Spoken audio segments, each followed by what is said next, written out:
We're good to go. Wait till 1:30, be exact. We're ready with you, Amy?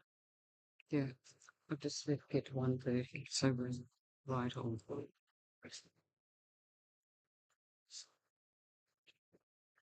I think that must be. I think that's what's still. Good afternoon, everybody, and I warmly welcome you to the February Council meeting.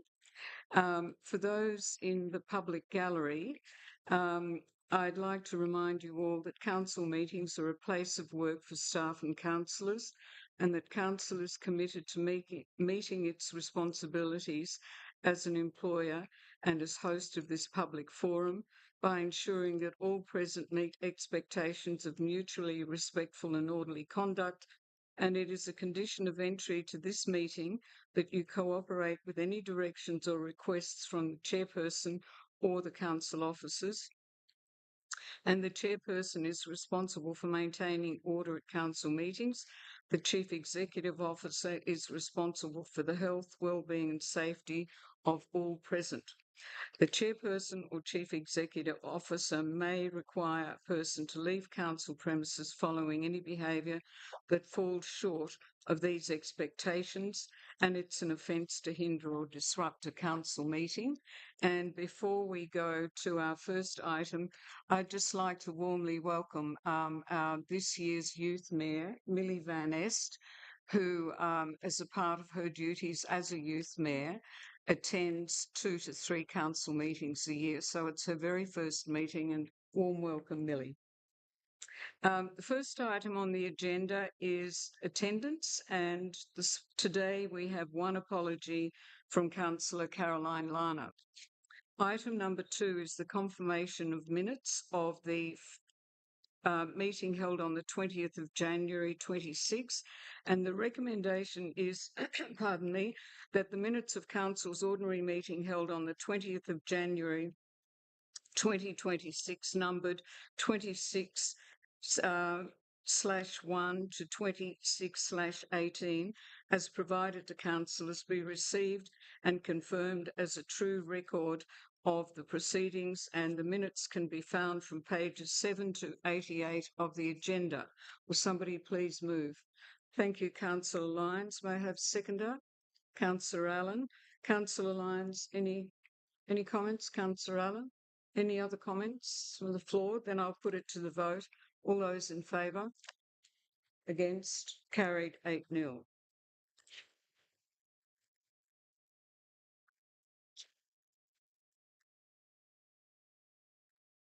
Item 3 is late items, and unless there are any late items from the floor, there aren't any. Item 4 is the declaration of interests in the matter of a councillor. Are there any conflicts of interest around today's council meeting? Thank you. There being none, we come to public input time, and the general rules for public question time and questions without notice. 30 minutes maximum for public questions time and public questions. Any one speaker is allowed a maximum of 5 minutes to make a statement and or up to 3 questions. For clarity, a member of the public has a maximum of 5 minutes total, irrespective of making a statement, asking questions, or a combined thereof. A question will be answered if the information is known, otherwise it will be taken on notice and responded to in writing. And if a member of the public hinders or disrupts a meeting, or tries to hinder or disrupt a meeting, or refuses to leave a closed meeting, or uses obscene or offensive language, the chairperson may take reasonable steps to remove the person from the ordinary or closed meeting, including requesting the assistance of police if required.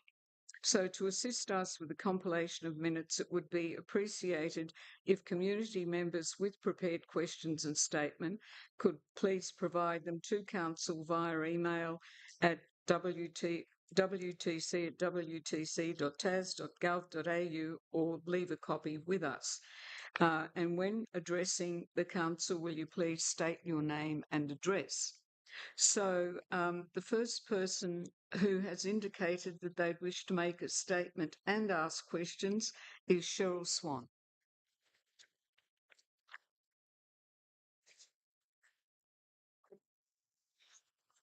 Cheryl, could you? Thank you. West Tamar municipality has many amazing associations and clubs with wonderful people doing wonderful things, voluntary and otherwise. So there's lots of interaction within our community between young people and older people, vulnerable people in all ages and areas of life, such as our young mayor here. Many people, such as myself, in an organisation are required to have one of these, a Working with Vulnerable People card, which I'm quite gladly show that I am suitable to be doing the volunteering that I do in my community. I'd like to ask, how many sitting here today have the Working with Vulnerable People card? And is it compulsory? And if not, why not? And why do certain people that may be sitting here not have it? That's my question. This one, it's not compulsory, Yeah. but I will leave it to those that do have one to show that they do have one.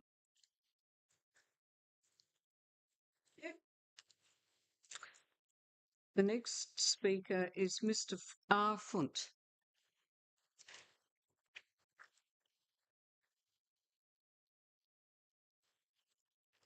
Good afternoon, councillors. You may recall that I spoke at the last council meeting Yes, on we do.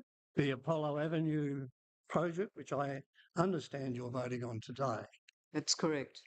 I've read the report by the statutory planner. Wasn't impressed.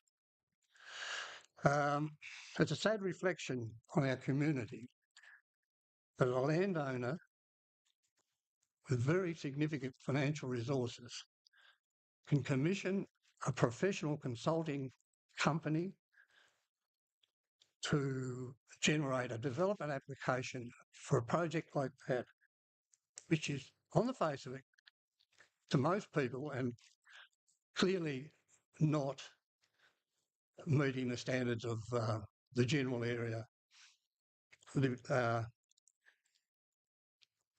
residential standards. And then it doesn't, from the report, it doesn't meet any of the acceptable requirements for such a development. And the development application itself meandered around a lot of the performance criteria in a way such that it made it look acceptable, which most people clearly think it is not.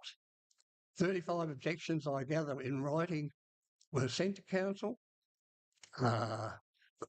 Reading the report and not having seen all of them, I imagine that very little heft was given to those objections by local residents who have lived there for some time and really enjoy the amenity of the area.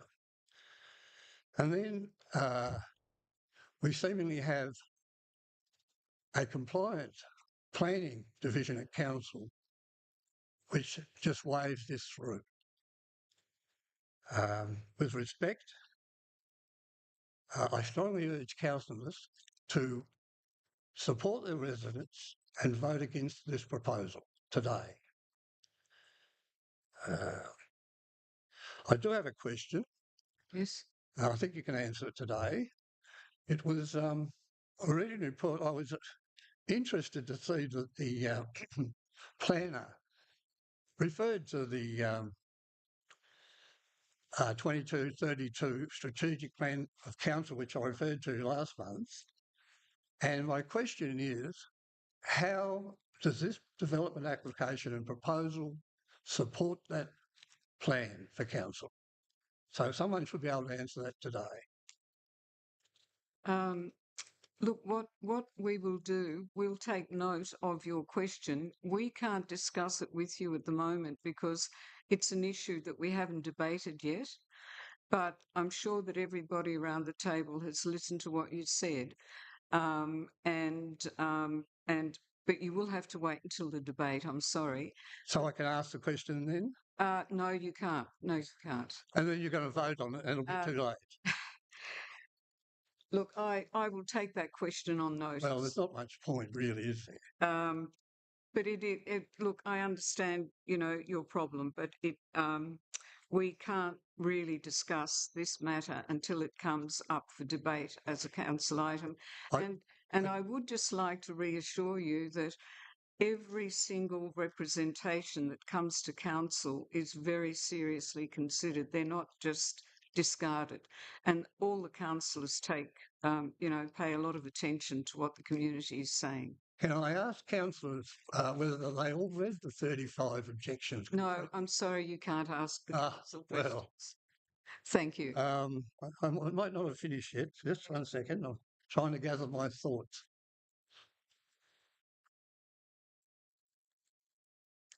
I've lost it. Thank you very much for your time. Thank you.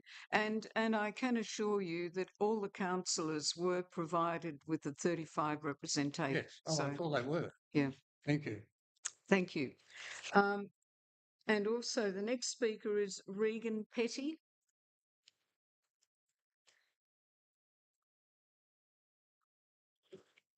Good afternoon. Brigham Petty, 35 Riverside Drive. I'd like to provide some context regarding our planning application for the property and the need for the caravan to stay, if at all possible, for any length of time. In August 2023, my father-in-law lost his battle with mental health. We lost a family member, and we don't want to have the same struggle again. After a short stay, once my mother-in-law returned to Tasmania, she stayed at the mental health ward in Launceston General Hospital, and it was recommended by the doctors that she be provided day-to-day support, surrounded by family. Being that she's been an incredibly independent woman her entire life, incredibly strong, this has shaken her beyond what any of us expected. Excuse me. We wish to support her for as long as possible, as anyone would with their family. However, if it can be discussed, if our application is denied, that we can have a time limit imposed, whether it's until the end of this year or something else that we can figure out so that we don't have to go through the same struggle we've already been through with losing a family member to mental health. Thank you. Thank you, Mr. Petty. There are no further questions on notice.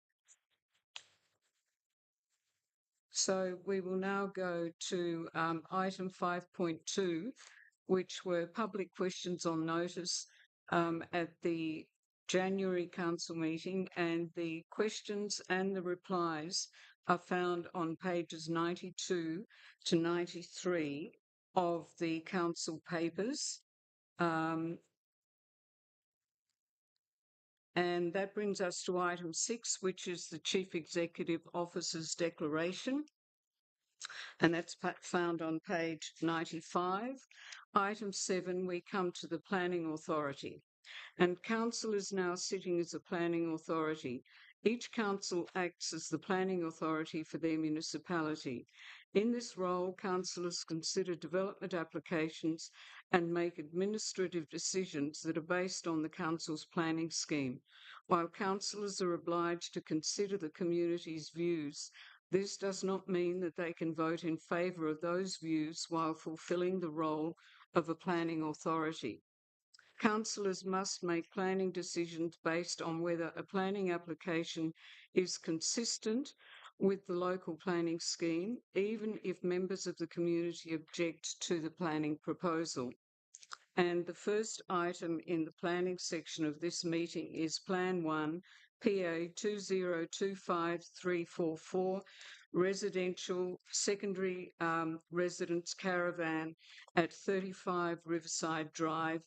The details of this planning application are found on pages 96 to 110, and the recommendation is that that application PA 2025344 be determined as followed: that the application for residential secondary residence caravan by Regan and Amy Petty for land at 35 Riverside Drive, Riverside, lot number 223 on plan number 17325 is refused on the following grounds.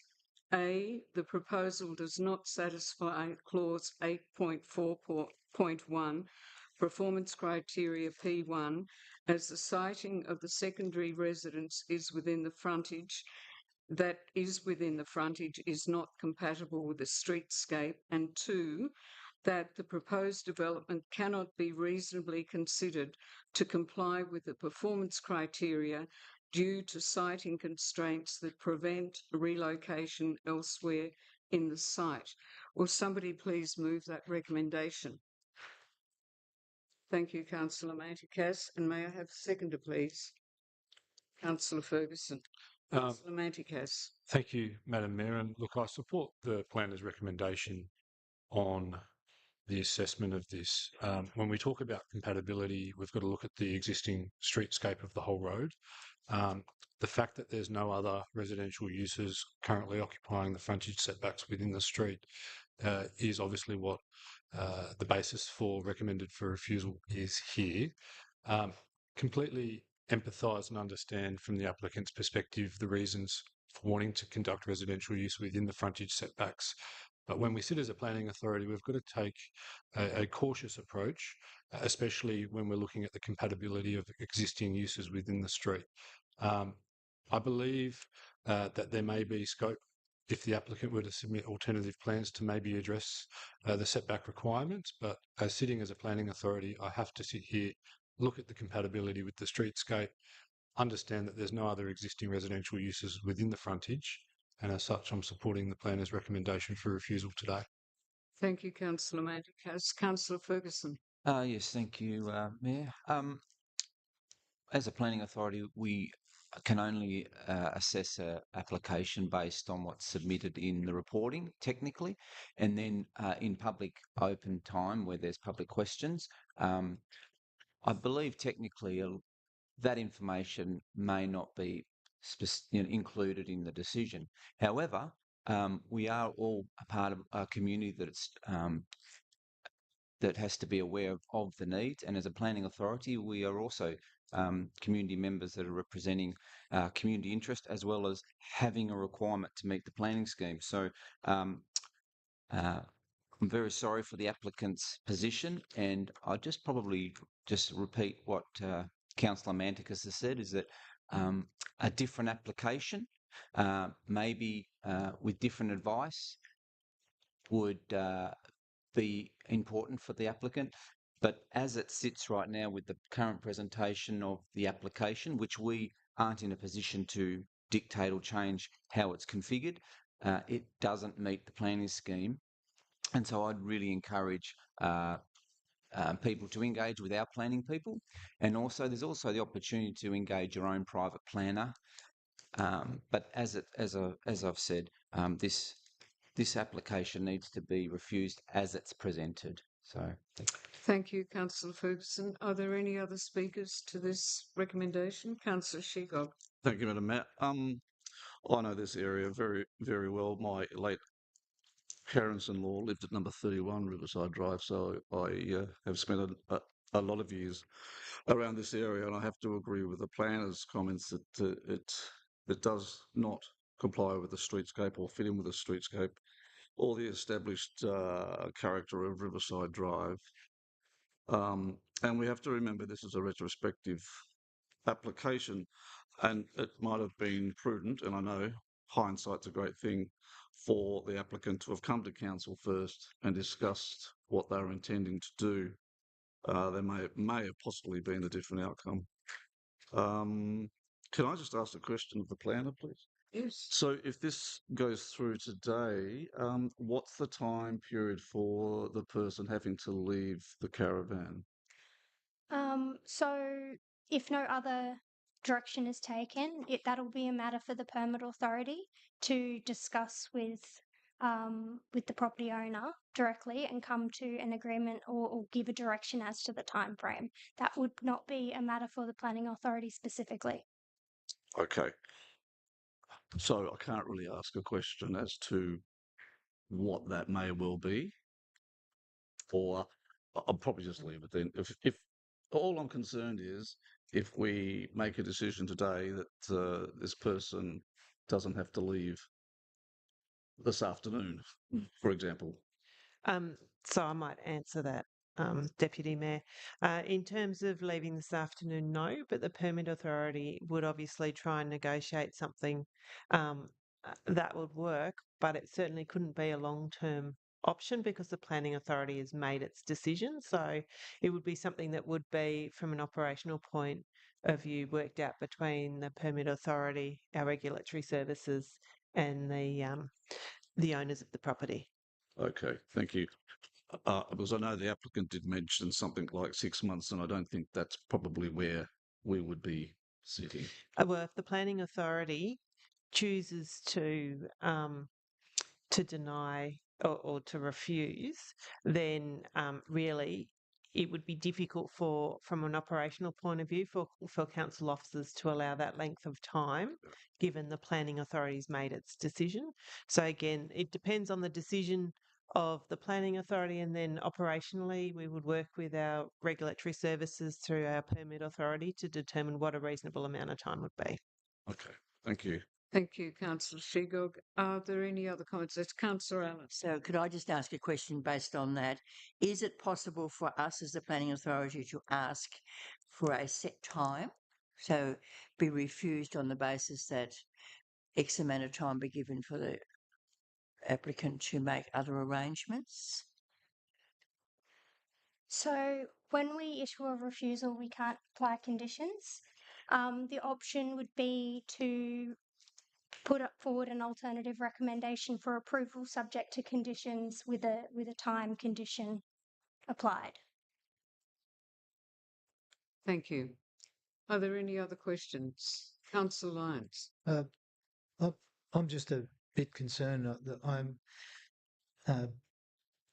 convinced that there are people living in caravans, sure, maybe not in the front yard of a house, but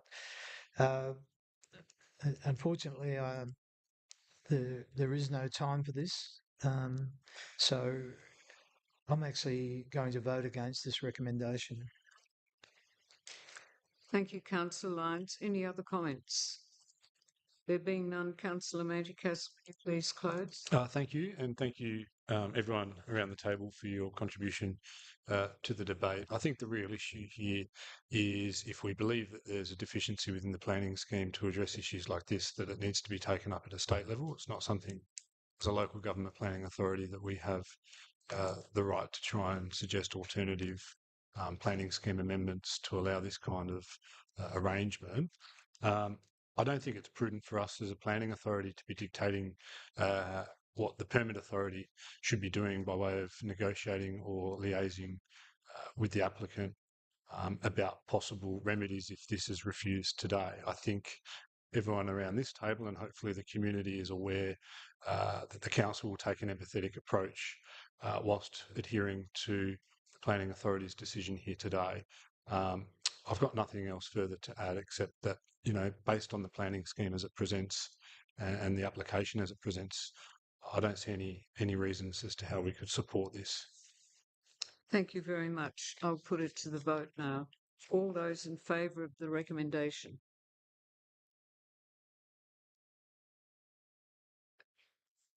So that's 8-0.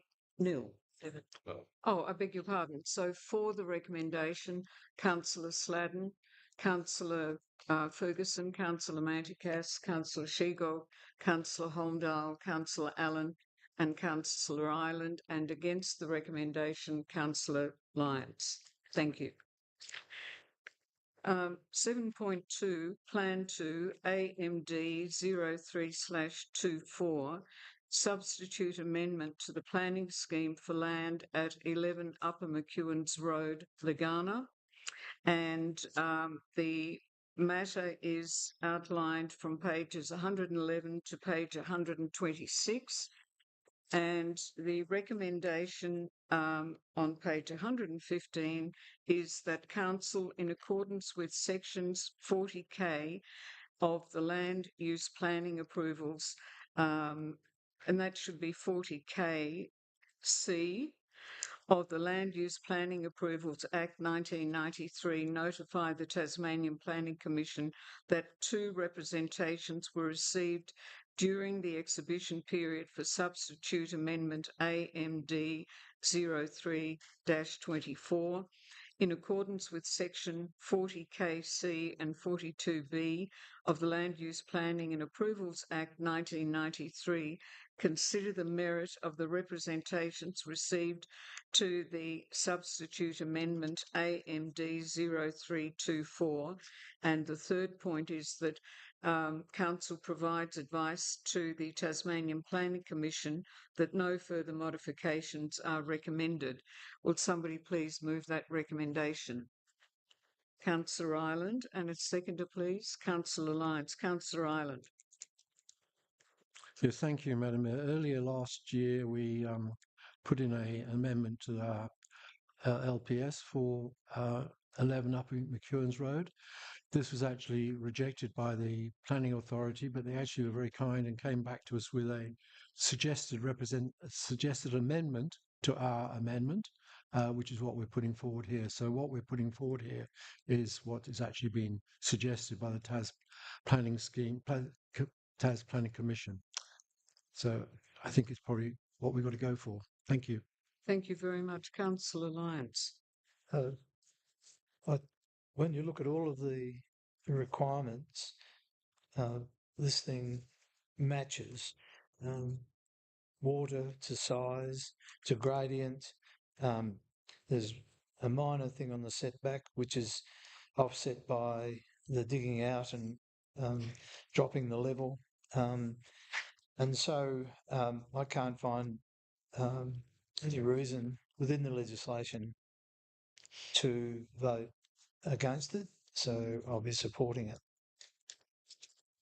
Thank you very much. Are there any other speakers to this recommendation? Councillor Manticas. Thank you, Madam Mayor, and I think it's quite obvious to anyone reading the agenda that this is more of a direction from the Tasmanian Planning Commission. Initially, when the application came before Council for rezoning, I didn't support it, and I'm glad I didn't. And I guess I'm glad that the Commission took a view that at the time it was an overreach by the applicant. I think obviously this is now the decision of the Planning Commission, that they are well versed and best placed to make this determination. And I don't see that we've got any other alternative but to support the recommendation as presented. So I'll be supporting it. Thank you. Any other speakers? Councillor Shego. Thanks, Madam Mayor. Yes, I'm the same as Councillor Manicus. I can recall not supporting this in its original intent, because I was concerned about farmland or large blocks that are able to be farmed disappearing into residential housing. And I know we have to support subdivisions and housing, but I hate to see the character of the West Tamar turning away from what it actually currently is. So I'm glad that the TPC changed the decision back to what it was originally. So I'm very happy with that. Thank you. Any other comments? There being none, Councillor. Oh, did somebody wish to speak? I beg your pardon. Sorry, Madam Mayor. I was just going to ask a clarification on the original zoning was agricultural, and now it's being moved to rural living. Yes. Yeah, got it. Thank you. So without further ado, Councillor Ireland, would you wish to close? No further comments. I'll put it to the vote. All those in favour? Against? Carried 8-0. Plan 3 is PA 2025346, visitor accommodation at 6 Apollo Avenue and 4 Aristoteles Court, Lagana. And the recommendation, which is found on page 147, is that the application PA 2025346 be determined as follows. A, the requested variations comply with the relevant performance criteria and be supported. B, matters raised by the representors have been considered but do not alter the assessment against the scheme or the recommendation, and that the application for visitor accommodation, 9 by accommodation units and 1 by building by creative building design for land at 6 Apollo Avenue and 4 Aristoteles Court, Lagana, CT 186045/105 and 186045/106 be approved, subject to the following conditions, which are found on pages 147 to page 151 of the agenda papers. Will somebody please move that recommendation? Councillor Manticus. Thank you, Madam Mayor. I'm going to move an alternative recommendation for the council to consider. I'm going to move that the application PA 2025346 be determined as follows. That the application for visitor accommodation, 9 accommodation units and 1 outbuilding by coactive building design for land at 6 Apollo Avenue and 4 Aristoteles Court, Lagana, is refused on the following grounds. That A, the proposal does not satisfy clause 10.3.2 performance criteria P1, as the proposed visitor accommodation is not compatible with the character and use of the area and would result in an unreasonable loss of amenity. And B, that the proposal cannot be reasonably conditioned to comply with the performance criteria without substantial changes to the nature and the scale of the use. Thank you, Councillor Manticus. Do I have a seconder? Councillor Allen. Yes, Councillor Manticus. Thank you. Look, the low-density residential zone exists to provide low-density residential living in areas where there are infrastructure complaints, environmental considerations, limit the density, location or the form of development.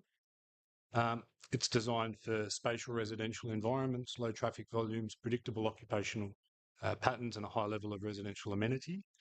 The proposal before us today is for 9 visitor accommodation units operating collectively as short stay commercial enterprise. I don't think that this is incidental visitor use with the current existing dwelling. I don't think that it is compatible with the primary residential function of the area. I think it's purpose-built accommodation operating at a scale and at an intensity that resembles a small accommodation complex. I think when we talk about compatibility under the planning scheme, we're sort of asking ourselves, can this kind of a development coexist without causing unreasonable loss of amenity and without undermining the residential character of the area? Residential amenity includes things like acoustic environment, traffic volumes, movement patterns, privacy, the visual character of the area, predictability of occupation and intensity of the use. I think that 9 visitor accommodation units isn't compatible with the area. I think it fundamentally changes the character of the area. Things that short-term visitor accommodation can have impacts on the local community are things like late arrivals, early departures, vehicle doors opening and closing at all hours of the day, conversations in outdoor spaces, luggage movement, car lights, increased waste collection, servicing of staff from all hours in varying levels of frequency. So it's infrequent and it just completely is the choice of the incoming guest or the staff members. I think the zone purpose here or the acceptable solution says that visitor accommodation can be contained within existing residential building.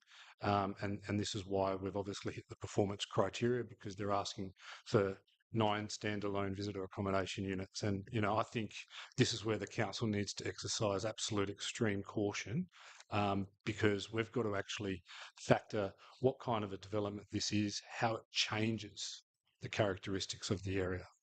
Not coexists with, this changes the complete characteristics of the area, in my view. I think that the scale and the intensity of what is proposed here is what's going to cause the unreasonable loss of amenity. This isn't putting one or two visitor accommodation units to coexist within the existing residential community. I'm treating this as a commercial accommodation application, and it's going to be run as such. And in my view, it's just not what the zone intent or the purpose of the low density residential zone is. There's no other developments of this nature within that particular area. So this is the kind of development that changes the characteristics of a whole area. And it starts now and it continues well into the future. And before you know it, you can't even recognise what was there or the residential amenity that people have come to love and enjoy about that particular area. I think if any councillors are supportive of this, that they should be exercising extreme caution. I'm taking the view that I can't see it reasonably meeting the performance criteria of unreasonable loss of amenity. There's just no way I can support this today. I don't believe that it complies with 10.3.2 P1 of the planning scheme. And as such, I'm going to be voting to refuse this application today. Thank you, Councillor Manticas. Councillor I think Councillor Manicas has wound that up very well. And just to add to that, or to agree with that, 10.3.1, sorry, 0.2 P1, it's about privacy of the adjoining properties, noise levels, scale of use of the area, retaining the primary functions of that area, the residential functions, local road use, and I think that it is not compatible with the character of the area. Thank you, Councillor. And are there any other comments? Councillor Sladden. Yeah, I just want to thank Councillor Manticas for bringing a proposed alternative motion.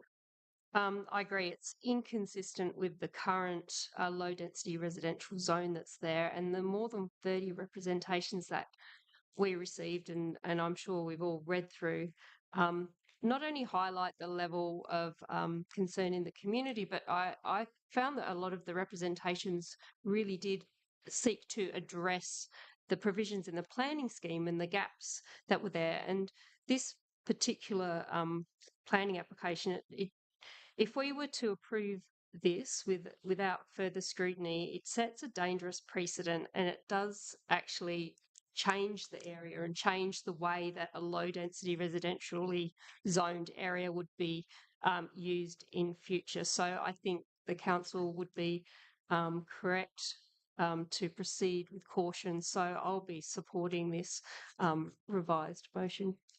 Thank you, Councillor Sladden. Any other speakers? Yes, Councillor Ferguson. Yeah, I just think that our planner for the report, considering the numbers of representations and all the considerations and demand, they're actually quite demanding. The planning scheme is demanding on the planning authority and the officers that have to interpret and make a decision. I think that this amendment, on balance, needs to be supported. I do actually think it's going to be a difficult decision in whether it's mediation or if it goes to the TPC. And to give you an example, in some of the representations we took, there was a mention of the loading on that property.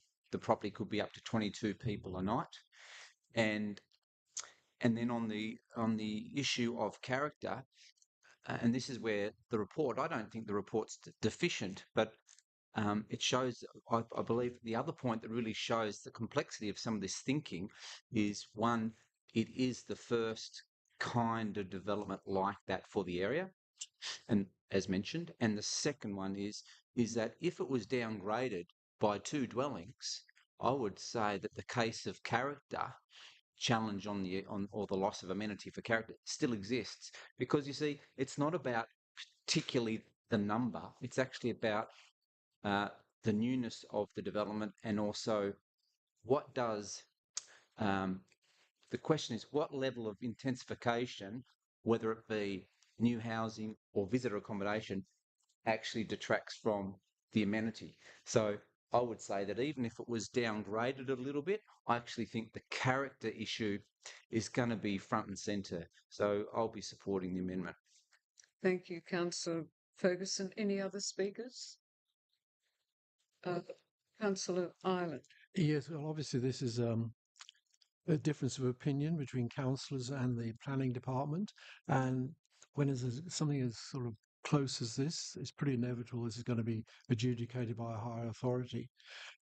It's something new; it's never happened before for us, so it's probably going to set a precedent either way. So we'll sit back and wait and see what happens. But in the meantime, I'll support the motion. Thank you. Any other speakers? Councillor Manticas, will you please close?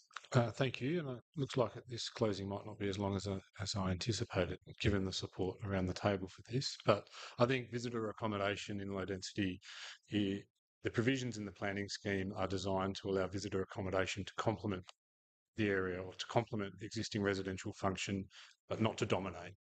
And in its current form, the scale of the intense, nature of how many guests coming and going. As I said, that's why I've moved the recommendation for refusal, and I'm thanking those councillors that choose to support my recommendation preemptively. Hopefully that's everyone. Thank you, Councillor Manticas. So now I will put the amended recommendation to the vote. All those in favour of the amended recommendation put forward by Councillor Manticas? Carried 8-0. Oh, beg your pardon. Oh, okay, so supported by Councillor Sladden, Councillor Ferguson, Councillor Manticas, Councillor Shegog, Councillor Holmdale, Councillor Allen and Councillor Ireland, and not supported by Councillor Lyons. Thank you.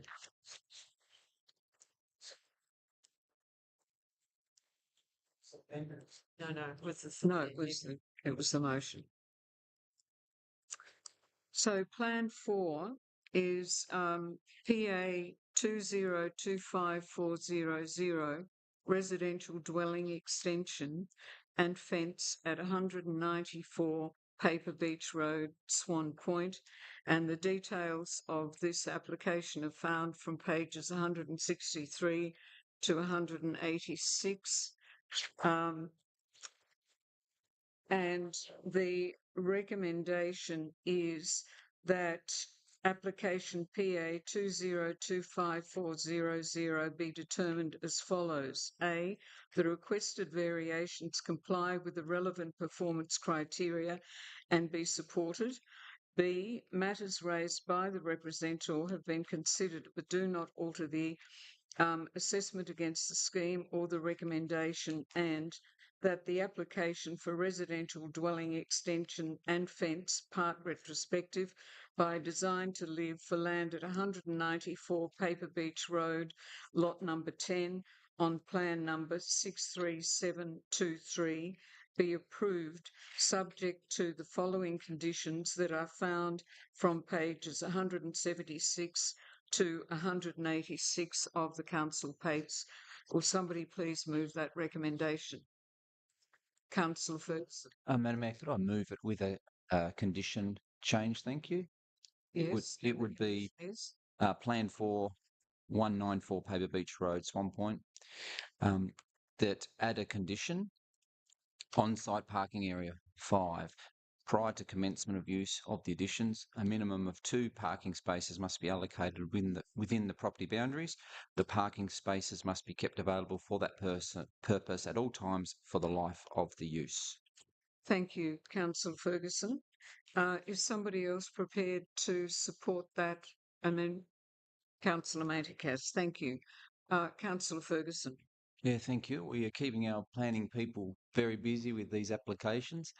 And in respect to this, again, there's lots of aspects that need to be addressed. There's quite a number of discretions, and it's also contains, I believe, parts of retrospective and areas that need address. So this condition, I believe, will improve the property while still meeting the desires of the property owner. So to support this application, I do believe this condition is needed to go with the original recommendation. I do think there's quite a deficit here, and it will have future implications for that property. Thank you, Councillor Ferguson. Councillor Manticas. Thank you, Madam Mayor. And look, I think this is just a reasonable addition of a condition to make sure that there's adequate parking on site for vehicles.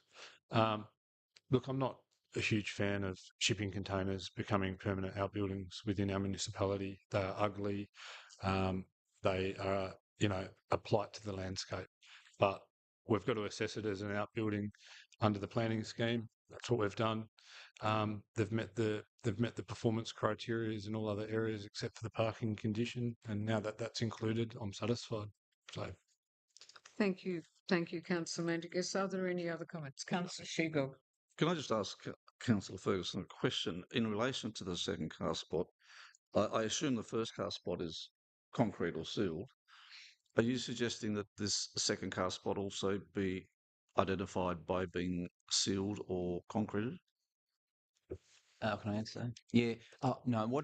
The condition will require there to be some sort of amendment, professionally detailed in plans, and that will have to meet specifically that requirement for two car parking spots. So there's a standards that I would assume there's Australian standards and provisions for what that would mean with two parking spaces. So you'll find that it would create an amended plan that could meet our requirements. Okay, so another question for the planner now then, if that's all right. If the person just simply parked on the front lawn and said that's a parking spot, would that comply? The condition is worded in such a way that they would need to demonstrate they have adequate dimensions for parking of two spaces, which would most likely be in front of the house. But it does not require that they necessarily seal that space as long as it is maintained for that purpose. So I love your addition of the condition 5, but we're really not doing anything. If they park simply on the front lawn, they're complying with this condition. That's my understanding. Is that true? Unless it was worded in such a way that you specified that you wanted it to be either have a certain surface, then there would be a level of discretion for the applicant to put forward a proposal when they basically put forward that plan at building stage for what surface they want to have. So, in simple terms, we could put this condition in and they could just simply park on their front lawn and they would be complying with that provision. As long as there are sufficient dimensions and it's allocated for that purpose, yes. So I can't see whether we're actually achieving anything with this condition, because I would have thought we would have wanted them to actually design and make it a car parking space. Otherwise, I'll just park on the front lawn. That's what I'd do. But if it's, I'll ask a question then. If it's not a part of the planning scheme, they can park anywhere they like on their property, can't they? They can already whatever they want. Yeah. So the planning scheme doesn't require. only if it's a formalised car parking space and there isn't a discretion given, which in this case, a discretion against the parking standards has been assessed as part of this proposal. Okay, thank you. Any other comments? Councillor Ireland. Well, just clarify, it's supposed to be available at all times. So you can't play front yard cricket on the lawn because it's not available for the parking. You can't play cricket. What I would interpret that as meaning is that it can't be unable to be used for that purpose. So if you say were to put a building there or place, say, another shipping container there or any sort of structure or plant trees that would prevent parking, then that condition would potentially not be complied with. But as long as it can be available for parking, if someone wants to park there, they can stop playing backyard cricket, then I would say that condition is complied with. Thank you. Councillor Ferguson. Could I ask a question about my amendment? So You may. Sorry, thank you. I would have thought this condition would require the plans to be redrawn, which would have to detail, according to standards, two parking spots. I mean, you couldn't have two parking spots, one in the rear that you can't access, for example. It has to actually be contemporary.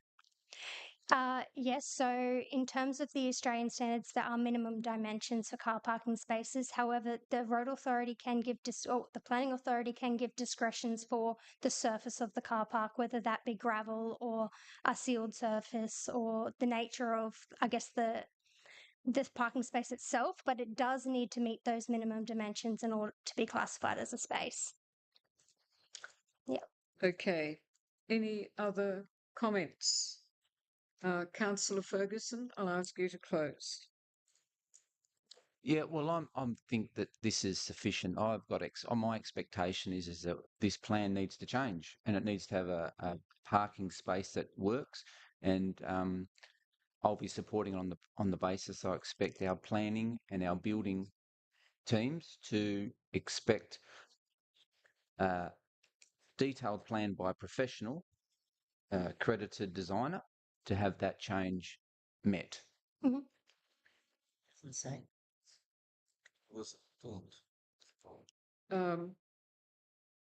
Okay, well, I can clarify that if you would Yes, that like. would So while the condition doesn't require a plan to be submitted at the planning stage, when the checks are done at the building permit stage, it will be referred back to planning, who has to be satisfied that the conditions have been complied with. And at that point, we will be asking that it's demonstrated where the 2 parking spaces are and that they're adequate. Yeah. Thank you very much. So the all of those in favour of the recommendation with the addition put forward by Councillor Ferguson, all of those in favour? Carried 8-0. Thank you. So now we come to item 8. That's the end of the planning applications, and item 8 is for noting, and that is the Office of the Chief Executive Officer, CEO, council workshops held on January and February. And the purpose of this report is to provide a record of workshops held in accordance with the requirements of Regulation 10(3)(c) of the Local Government Meeting Procedures Regulations 2025, and they can be found from page 187 to 190. And the recommendation is that Council may choose to accept the motion as presented, accept the motion with amendments, or reject the motion. They're the options. The recommendation is that Council receives the report on council workshops held on the 20th of January 26 and the 3rd of February 26 and the 10th of February 26. Will somebody please move that recommendation? Councillor Allen, a second. Councillor Lyons. Councillor Allen? I think it's just reporting on what councillors do between council meetings, that we don't just have one council meeting. We have this month 3 workshops, and telling everyone what we do at those workshops, what we discuss, and just being transparent to the community. Thank you. Councillor Lyons. This is the first step in getting some reality with workshops. We should have motions, we should record them, and then we would all have the same opinion of what comes out of that workshop instead of having 8 different opinions the next time we meet. Not always. Thank you, Councillor Lyons. Are there any other speakers to the recommendation? There being none, Councillor Allen. No, nothing further. I'll put it to the vote. All those in favour? Against? Carried 8-0. 9.2 is the Australian Local Government Association call for motions, and the Australian Local Government Association, ALGA, has called for councils to submit motions for the 2026 National General Assembly of the Local Government to be held in Canberra in June 2026. The motion put forward by Councillor Manticas is on page 194, and the item is detailed from page 191 to 194.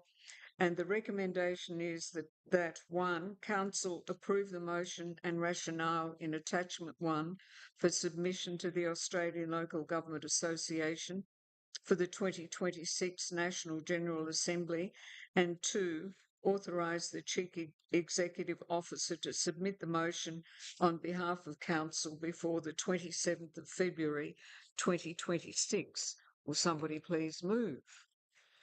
Thank you, Councillor Manticas. And a seconder, please.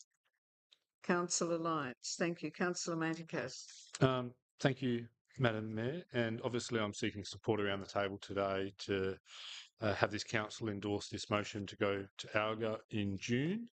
The motion itself, in a nutshell, is just calling for harsher penalties and an introduction of a criminal enforcement measures and legislation for those that choose to burn the national flag or to desecrate it. There are 3 national flags that we have as Australians. There is the Australian national flag, there is the Aboriginal flag, and that there is the Torres Strait Islander flag. Too often in our community and on the news, you will see that you'll get right-wing Australian extremists burning the Aboriginal flag, and quite often you'll find Aboriginal elders burning the Australian national flag. All flags should be protected. It's our national identity. There needs to be tough penalties introduced. There needs to be criminal law introduced at a federal level. And basically what this motion is going to be asking is for the other councils around Australia to vote on whether or not they see merit in this motion. So I ask everyone around the table to support it. Thank you, Councillor Manticas. Councillor Lyons. The Australian flag was actually legislated in, I think, 1952 or 1953. And people say this is what my father and grandfather fought under. My grandfather didn't fight under the Australian flag. We fought under a British flag because that's what we did in World War One. We have a Navy flag, we have an Air Force flag, and I don't think this motion will get up nationally, but if people have a feeling of inadequacy in terms of arguing their case, burning a piece of cloth really isn't like shooting people. And if you take an extreme view either way, then that's where it ends. I think I'm quite happy for this motion. I support the motion that we don't burn flags, but really I can't see it getting up at a national level, and I can't see any government being passing some, I guess, amendment to the flags legislation or some special legislation. If a person is upset about a particular thing that's going on at the moment, burning a flag is not like burning people or taking some of those harsh penalties. I'm happy to support the motion for it to go up to the ALGA, but I would be surprised if it gets up there, and I would be even more surprised if it was ever brought into legislation. Most people think of the Australian flag and talk about how their parents fought under it or their uncle and auntie fought under it. The reality is the flag wasn't legislated till 1952. We have, since then, we've had an Aboriginal flag invented, a Torres Strait Islander flag invented. I'm happy to support the motion, but I wouldn't think it would get up. Thank you, Councillor Lyons. Any other comments? Yeah, Councillor Ferguson, and then Councillor Lyons on Ireland. I beg your pardon. Thank Yes, you. Councillor. This only applies to the Australian national flag, so it's okay to burn the Aboriginal flag or the Torres Strait Island flag.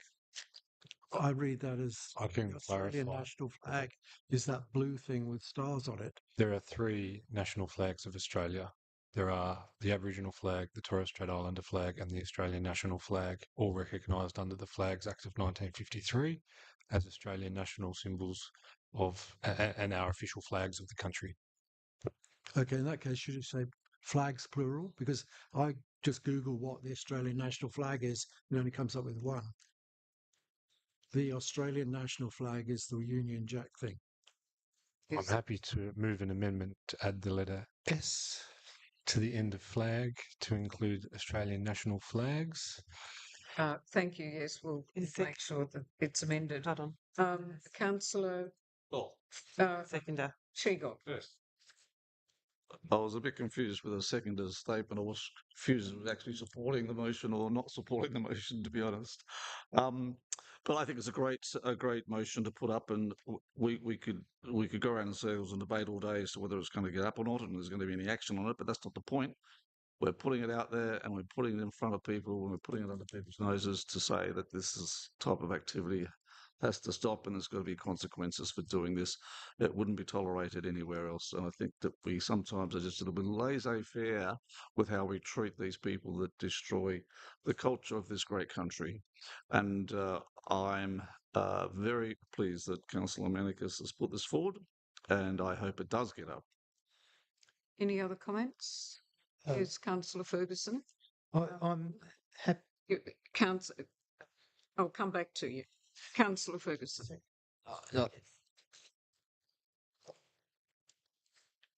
I can speak to it, but do we need to clarify the current motion for the seconder, Mayor? Oh, I beg your pardon. That's right. Yes, Councillor Lyons. I'm happy for the amendment to come forward. When we talk about flags, there will be lots of flags in the world burnt. And while they're doing that, they're probably not killing other people. Thank you. Councillor Ferguson. Yep. And then I'll have a say. Yeah, thanks. Yeah, I'm very happy to support this. I don't think there's a case for why someone should burn a flag. It should be a contest of ideas, and people that want to burn flags generally don't want to actually engage in coherent discussions and debate, healthy debate. So I think this is absolutely fine to take forward, and commend it. Thank you very much. Any other comments? Councillor Sladen. I think we should probably all comment on this, so I didn't want to be left out. But this is it's slightly disappointing that a motion like this is needed, and I think it is needed based on some of the things that we've seen happen in this country in more recent times. For Australia Day, I obtained a new Australian flag, to one of the blue ones with the Union Jack and the Southern Cross, for display at various places that I went to, and it came with a little instruction manual, bit of history, and also the rituals and practices of how the flag should be raised and lowered, and where it should be positioned in relation to other flags. And there was a real essence of respect in that document as I was reading it. And a flag is not just a piece of cloth; it's actually a symbol. And people unite under flags, the various national flags that Australia has. When a flag is raised in the Olympic Games, as we've seen happen recently, people stand, they think, they reflect, they sing the national anthem, and it's more than just a piece of cloth. And I think too, the burning of a flag is more than just burning a piece of cloth. It's actually something that really, for me at least, really just eats wounds very deeply when you look at what we're trying to be as a country and as a culture. We are Australian. So thank you, Councillor Manticas, for proposing to bring this motion to the ALGA later this year. It'll be interesting to see the debate around there, but I'll be fully supporting it today. Thank you. You're the only one that hasn't spoken, Councillor Allen. Would you like to make a... Might have to. I'm just going to say I agree with all the comments, and I think that it's a good motion and interesting. It's never been thought of before. Yeah. So thank you. Well, before I ask Councillor Manticas to close, I have to, first of all, I commend you, Councillor Manticas, for bringing this forward.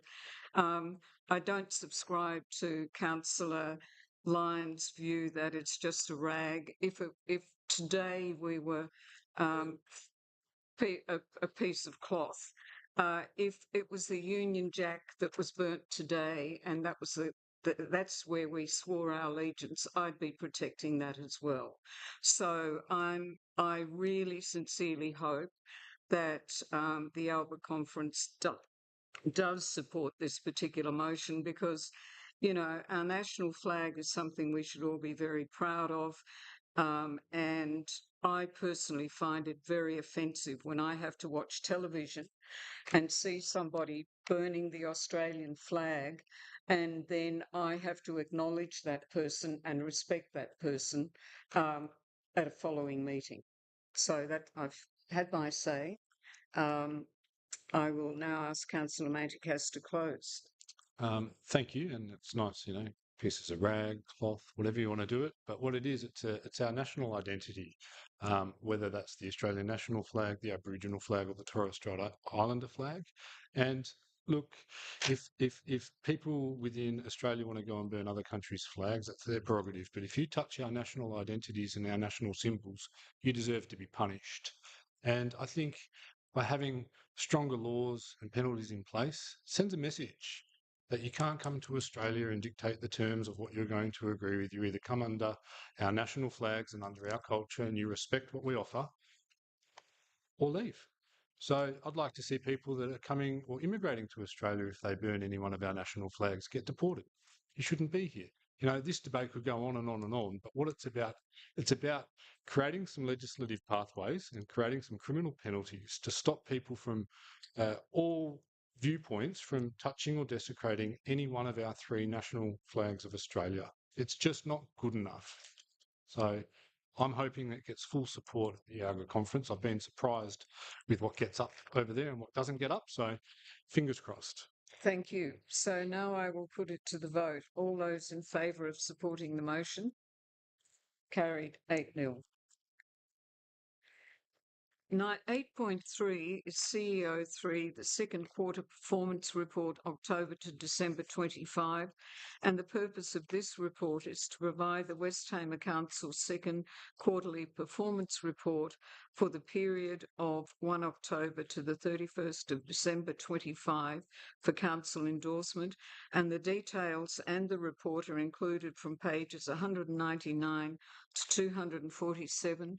And I would strongly encourage those our ratepayers in the audience today that if you really want to find out what council does, everything you need to know about council's activity in that period is in the quarterly report. So I really recommend that you go and read them when they are posted, and they are in the council papers. And the recommendation is that Council 1 receives the West Tamar Council's second quarter performance report 1 October 25 to 31 December 25 and provides public access to the report as part of Council's commitment to ongoing good governance. May I please have a mover? Thank you. Councillor Ferguson. A seconder, please. Councillor Allen. Thank you. Councillor Ferguson. Yeah, thank you, Mayor. You should have moved it. I don't have much more to say except that it is a requirement that we do report on these things. There are things of financial nature, but also it does give you insights in what's actually been happening for that quarter, such as in saying goodbye to a youth mayor and welcoming a new one. We also looked at the Beauty Point foreshore. Really great community improvements, and so yeah, do commend it, and that's all there needs to be said about it. What page is it? Councillor. Yes. I've got to second it. Yes. I'm Allen, happy to second it. I think it's important to note, though, all councils don't do these reports, and I have them open to the public, and all councils don't have financials in their open council meetings. So it's important to note that we do that. And as I said before, we try to be as transparent. Thank you very much. Are there any other comments? Councillor Lyons. Just in terms of workforce, we have a 119 employees, an established FTE of 106.24. I just note the budget is 118. That just seems to have lifted a bit since I started on the council, and I just think we should be mindful of the generation of more positions, bearing in mind we should be trying to act in the best interest of our ratepayers. Thank you. Sorry, Madam Mayor, Yes. if I may, through you, Councillor Lyons, the 118 FTE has been at that level since I commenced with Council 2.5 years ago. What Council has worked really hard to do is when I first started, we were significantly down on staff. Council and the public may well notice that there are a lot more staff around than there were, and that is not going outside of the funding envelope that has been set by Council. My view, and I think what the community and council expects, is that we need to ensure that we're doing the most that we can with the people that we have. And I have been committed and continue to be committed to keeping within that funding envelope. Thank you, CEO.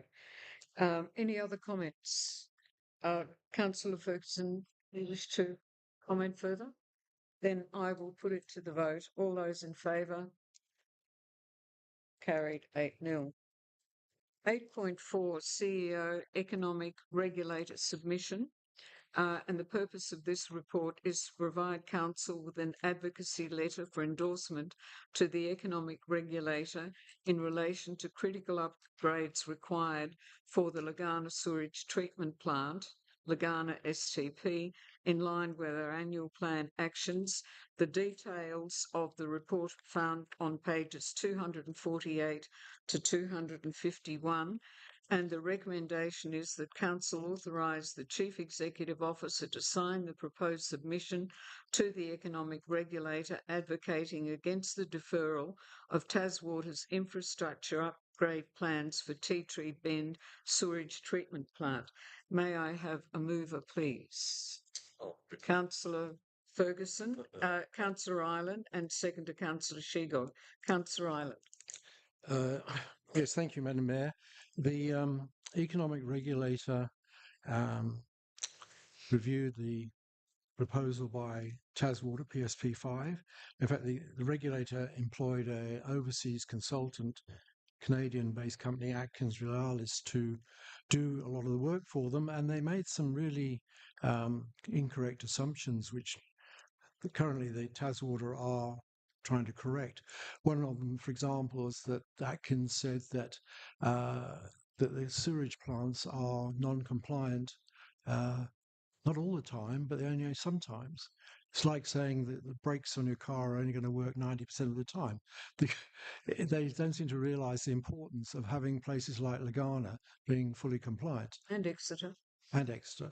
So we need to write to them, and I congratulate you on the letter. It's really nailing down the point that we are. If in order for Legana to expand or to continue to expand it, we have to get the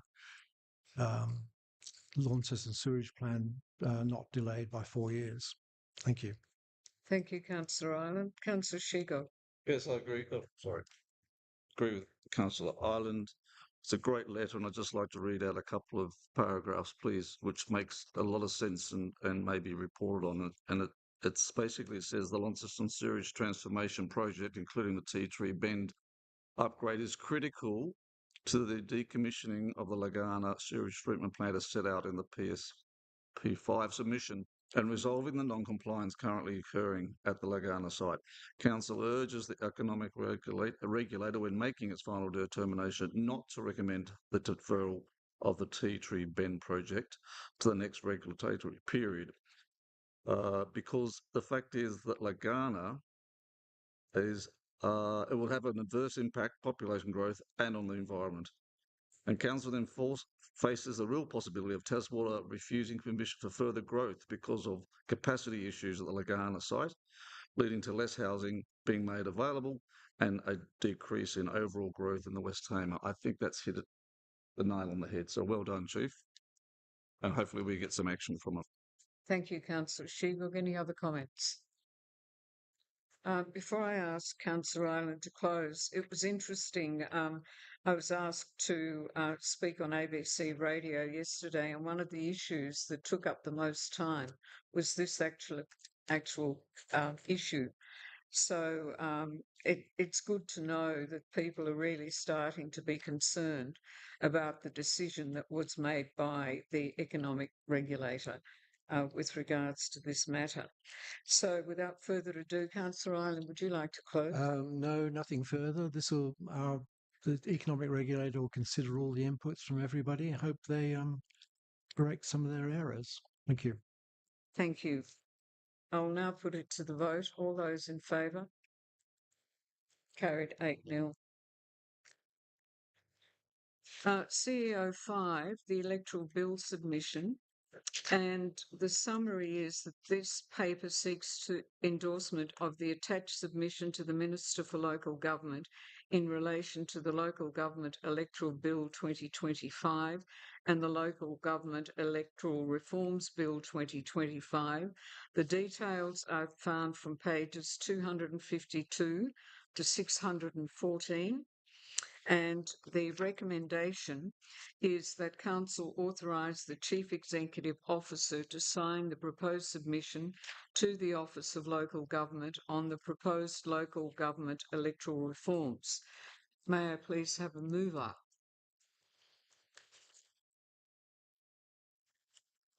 Thank you, Councillor Ferguson. A seconder. Councillor Sladen. Councillor Ferguson. Yeah, thank you, Mayor.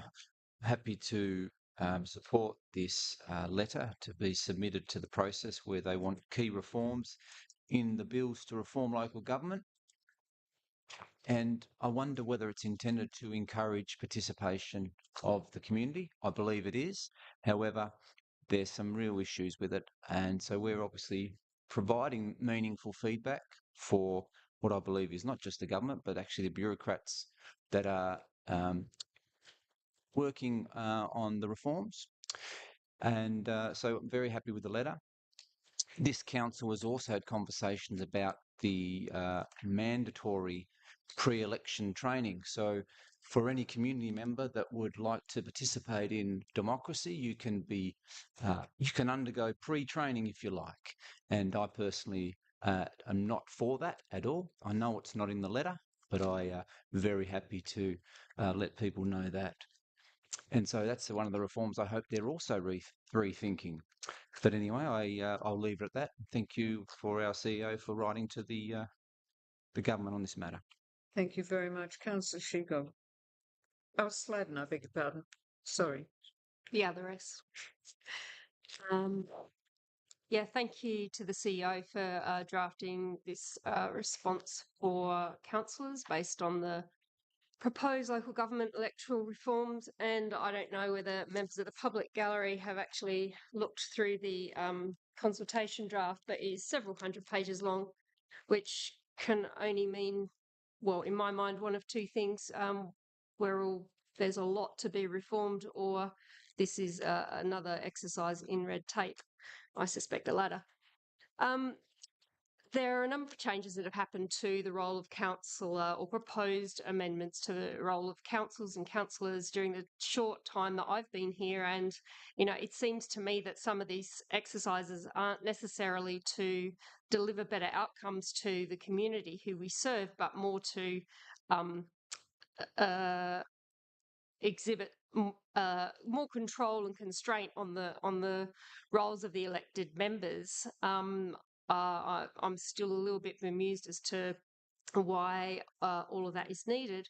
But just to follow on from the comments of Councillor Ferguson, what we don't want is to discourage, good and able people who are community minded and want to represent their community from actually taking the step up to become involved at a council level. And a couple of the things that are recommended in the draft paper are the mandatory personal interest returns, where any whether a councillor was involved in any community activities, anywhere that they might have a perceived interest, that would be required, as I understand, on the public record. And there's a feeling that would discourage people from putting their hand up, but also mandatory training. I'd be happy to support any mandatory training for councillors, as long as the state, anyone who is proposing to stand for state was also subject to mandatory training.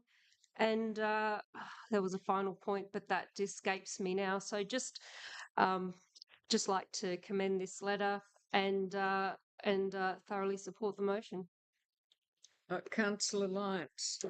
Uh, I, I just, well, I can believe it. I mean, if you want to, if you're in a government in a bit of strife, you'd try and bring in some legislation that takes the pressure off other matters and brings them on to the spin doctors in the state government say that the having a standalone local government electoral bill 2025 establish contemporary flexible framework. Well, contemporary flexible framework to me thinks more work, more bureaucrats employed.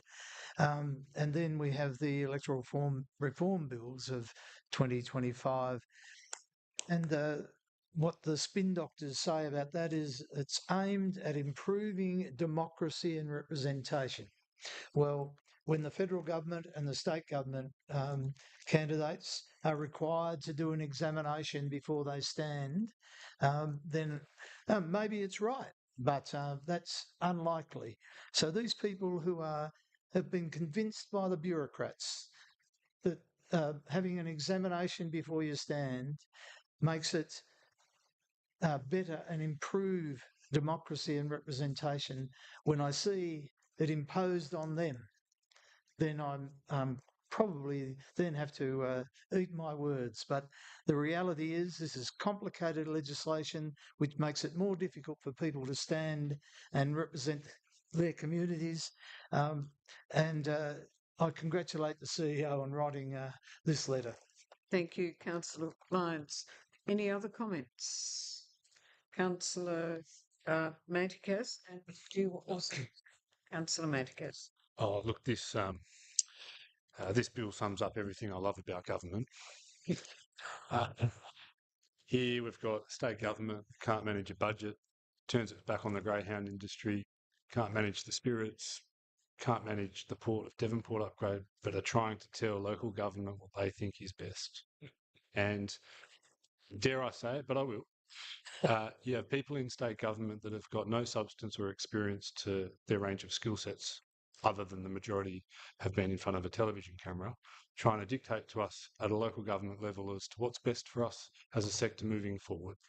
And I don't think that there's any point in making a submission. They'll do what they want when they want, but next week they'll backflip. Next week after that, they'll backflip again. So I'm just going to go with the flow. Yeah. Thanks, Councillor Manticas. Any other comments? Yes, Councillor. I mean, I agree with what everybody said. It's 300 pages of red tape. It doesn't encourage people to volunteer virtually to be a councillor. It's you've got to declare anything over $5,000 you spend or borrow or owe somebody or a bank and your family. It changes the whole nomination for the deputy mayor. Instead of it being a community nomination, it will be around the table, they're suggesting. I just can't see all these reforms going through before October, and I hope they don't. So, yeah. Thank you very much. Anyone else wish to add before I ask Councillor Ferguson to close? The only comment I would make is that I support everything that my councillor colleagues have said, and I would challenge any government to deliver the level of work and the quality of work that councils deliver to their ratepayers for the rates that they receive. Having said that, I will now put it to the vote. All those, I beg your pardon, you have to close, Councillor Ferguson. Yeah, well, thank you. Happy to close the debate. Few closing comments. The fact is, we have got the opportunity to provide meaningful feedback, which we are doing through this letter and also in expressing the views around the table. I personally believe that we do have a government that is going to listen to this. They take West Tamar Council's views and perspective on issues that relate to local government seriously. And I'd also remind our council that we have a cabinet that we've had recent visits from at the yearly cabinet. So there are things to be obviously acknowledge about the government too. But on this point, our feedback has to be listened to, and I do actually think it's important so we do see greater engagement and participation of community in local government. Thank you, Councillor Ferguson. I'll now put it to the vote. All those in favour? Carried 8-0. Item 9 of the agenda is under the heading of Governance and Gov 1, Review of Public Interest Disclosure Policy.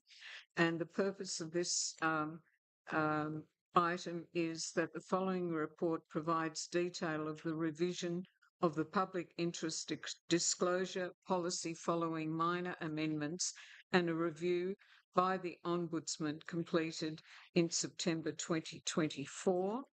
And the recommendation for this item is that Council rescinds the existing Public Interest Disclosure Policy Minute 76/20, adopts the updated Public Interest Disclosure Policy as presented effective 17th of February 2026, updates the version number to 6.00 and approves a review date of September 27. May I please have a mover? Councillor Manticas, seconder.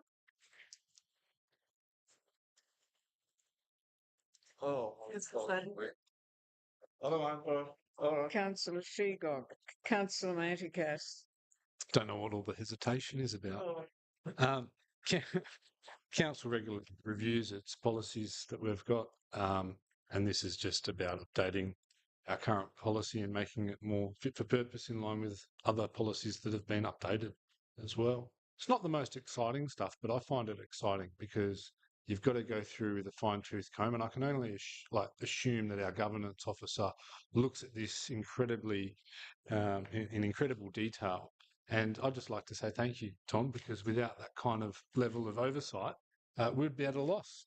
But you make you make your updated policies really easy to track changes. You make it easy for the community to understand public interest disclosure and having a policy around who and how people can make a disclosure about something that may be of concerning to them is important because it creates the framework for complaints or escalations of certain issues. So as it's presented, very easy to support. Thanks again, Tom. Keep up the great work. Thank you, Councillor Shegog. Do you want to say anything? Oh, no, nothing further to add. I think it's all been said. Thank you. Thank you very much. I'll ask Councillor Manticas to close. Oh, no, nothing. Okay, thank you. I will put it to the vote. All those in favour? Carried 8-0. Item 10 is development, and there are no items scheduled for discussion today. Number 11 is corporate, and the same. There are no issues.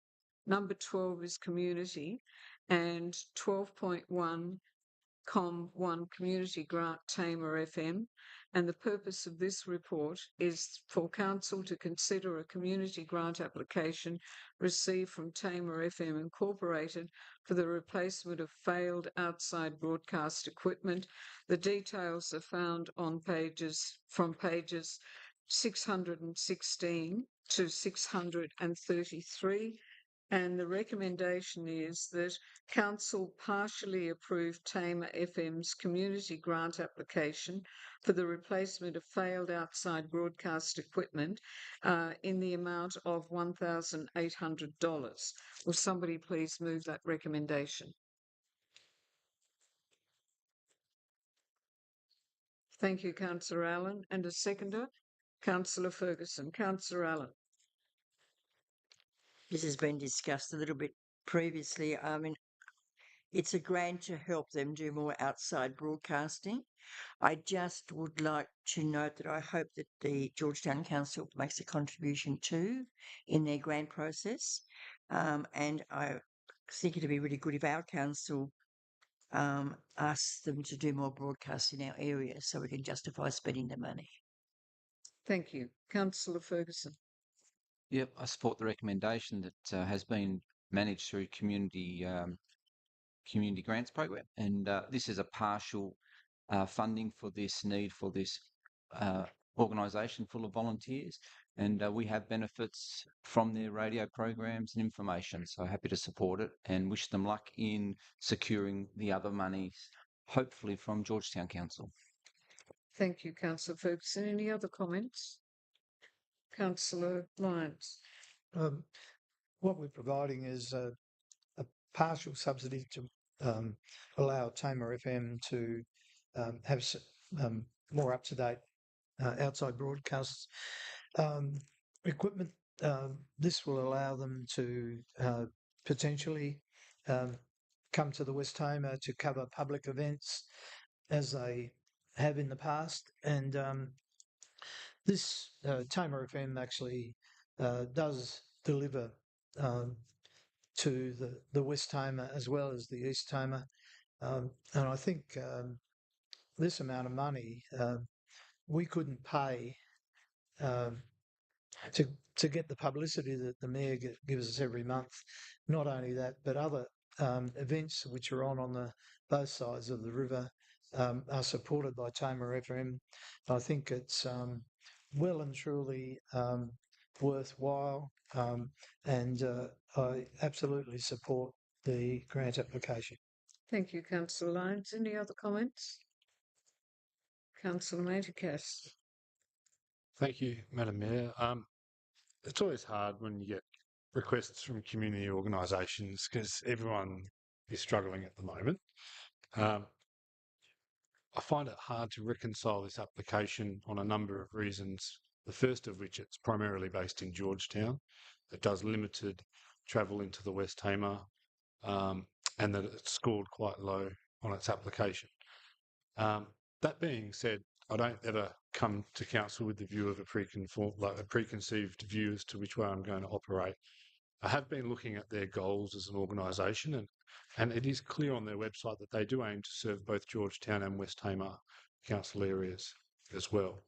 I'd like to see a lot more visitation into the West Tamar moving forward from this organisation, and it also says as well that if there's they do free publicity for not-for-profit and community organisations as well. So, I've got to balance that with my other reservations. I've also got to balance the expectation that ratepayers want us to, utilise their money in a way that's, conducive of, good community outcomes. So I've been really on the fence all day about this one, but today I'm going to support it. But I'm supporting it with the hope that they step up their level of commitment to the West Tamar and that they try and provide a greater presence in the West Tamar as well.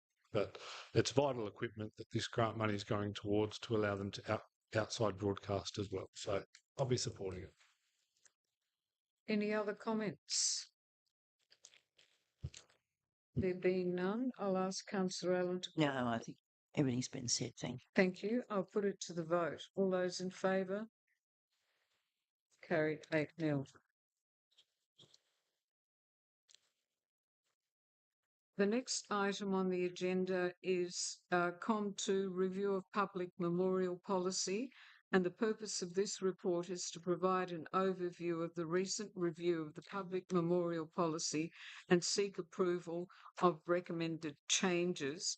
And all of the details for this item are from pages 634 to 664 of the agenda papers, and the recommendation is that Council rescinds the existing public memorial policy WTH HRM 39.00 December 2020, adopts the updated public memorial policy as presented effective 17th of February 26, updates the version number to 3.00 and approves a review date of February 2030.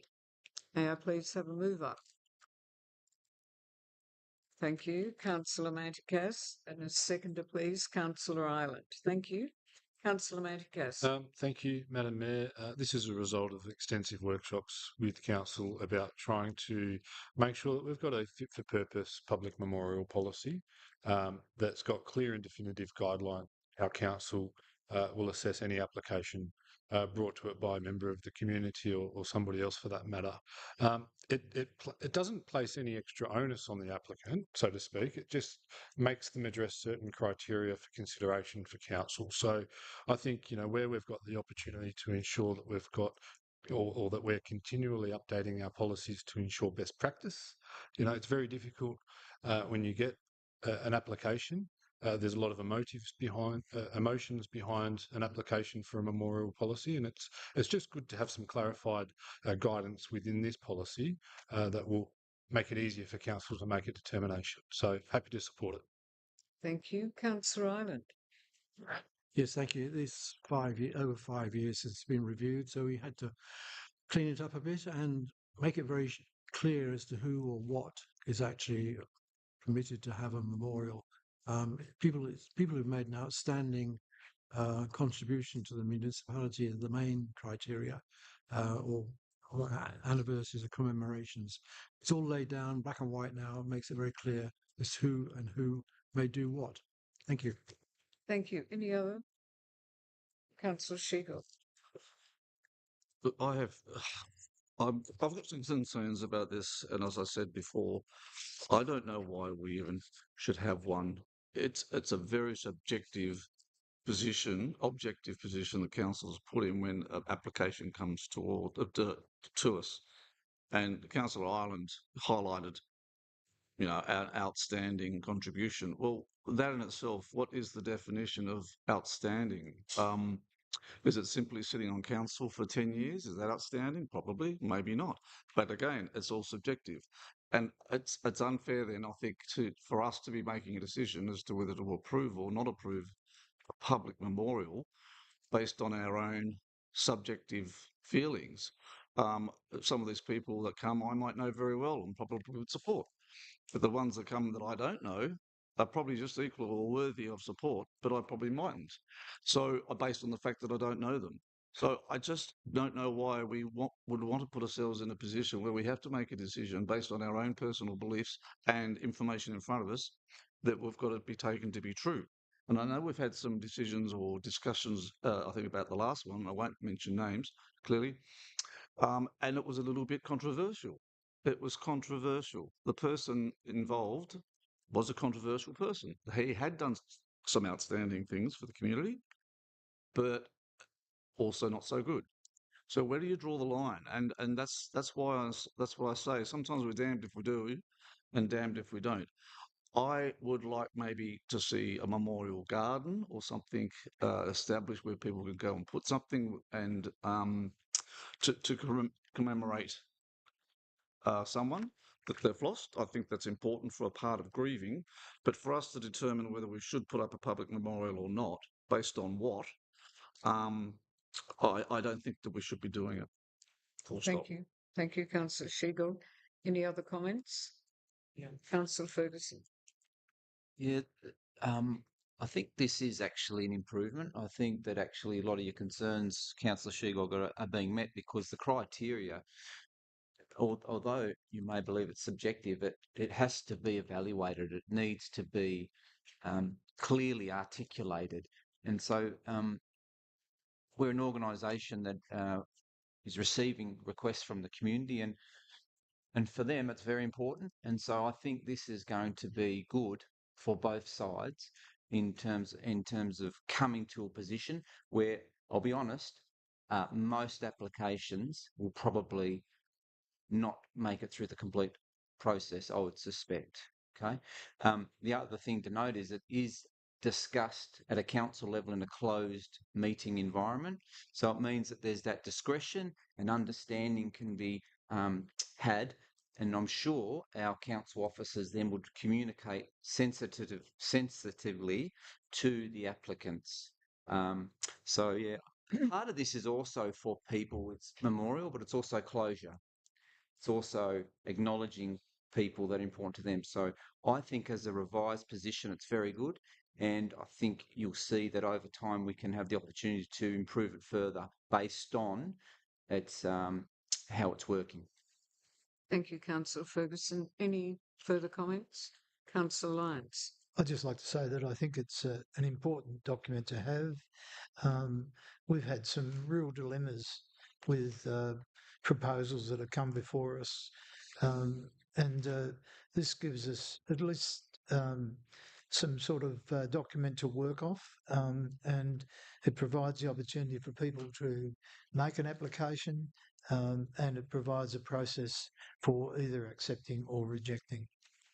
Thank you. No further comments? Councillor Manticas, do you wish to close? Yes, I do. Thank you. And just listening to the debate, I think it's important. You know, we could say that we shouldn't even have a policy, but then you can't have any public memorials. And I think that that's just not what the community would expect. I think that they would expect their elected members to be able to determine who is deserving of recognition by way of application. There's a higher threshold here. I think it tightens the process and actually improves the current process as well. So, you know, I don't want to see a situation where council doesn't have a public memorial policy at all. So I'm very supportive of this just as it's presented. So sorry to disagree, Councillor Deputy Shiguk. Thank you, Councillor Manticas. I'll now put it to the vote. All those in favour? Against? So in favour, Councillor Sladden, Councillor Ferguson, Councillor Manticas, Councillor Lyons, Councillor Homdale, Councillor Allen and Councillor Ireland, and against Councillor Shegog. So we now come to COMS 3, and that's the business grants, and the purpose of this report is to summarise the 25-26 West Hamer Council business grants assessment process and provides an officer recommendation for Council's consideration in allocating the available $20,000 business grant. The details are found from pages 665 to 669, and the recommendation is that Council resolves to award the 25-26 West Hamer Council business grant to Evenfall in the amount of $20,000, recognising the strength of the business pitch presentation, the applicant's high level of co-contribution, the collaborative multi-business model, business model, and also an alignment with the tourism ecosystem and increasing visitation to the municipality through partnerships. May I please ask that someone moves that recommendation? Councillor Ireland, and a seconder, please. Councillor Lyons. Councillor Ireland. Thank you, Madam Mayor. Look, this was a real challenge to sort this out. In fact, I think we're going to have to review some of the rules for next year. But anyway, this year was as it was, and Evenfall, after a really extremely rigorous process and a final interview stage, were the winners. They're going to contribute more than 50% of this money themselves, which is good. It's going to make a nice outdoor area, which will encourage tourism. So it ticked all the right boxes. So I'm very happy to support this. Thank you, Councillor Ryan. Councillor Lyons. I'd just like to congratulate the 17 businesses who applied for the grant. It would have been nice to have had more money to share amongst these businesses because there were some really good ideas. In the end, it was a difficult process, and I guess my thoughts are congratulate the winner, but also congratulate and encourage the other 16 businesses. There were some great ideas, and we've obviously got some very entrepreneurial and forward-thinking businesses in our municipality, and I wish them all the best. Thank you, Councillor Lyons. Any other comments, Councillor? Just to add to that, I think it's important that when we write back to them, tell the ones that didn't get any money this year that they can reapply again, because there were some good businesses there and some good programs that we just can't fund everything. So. Thank you. Any other comments? Councillor Shegog. Just to highlight, Madam Mayor, I think it's important, especially for the people in the gallery, that I believe West Hamer Council is the only council that actually does offer business grants to their community. So I think that's a feather in the cap for the West Hamer Council. And I agree with Councillor Ireland that this is a newish type of thing that we do, but we probably need to relook at the rules and how we actually engage with the businesses to get to this point. Thank you. Councillor Sladden. Yeah, look, I would just really like to extend the congratulations to each of the applicants who made it to the shortlist, but and thank all of the applicants who applied. This was, I found personally anyway, quite a difficult decision because the mix of people that the mix of businesses that we received was quite diverse.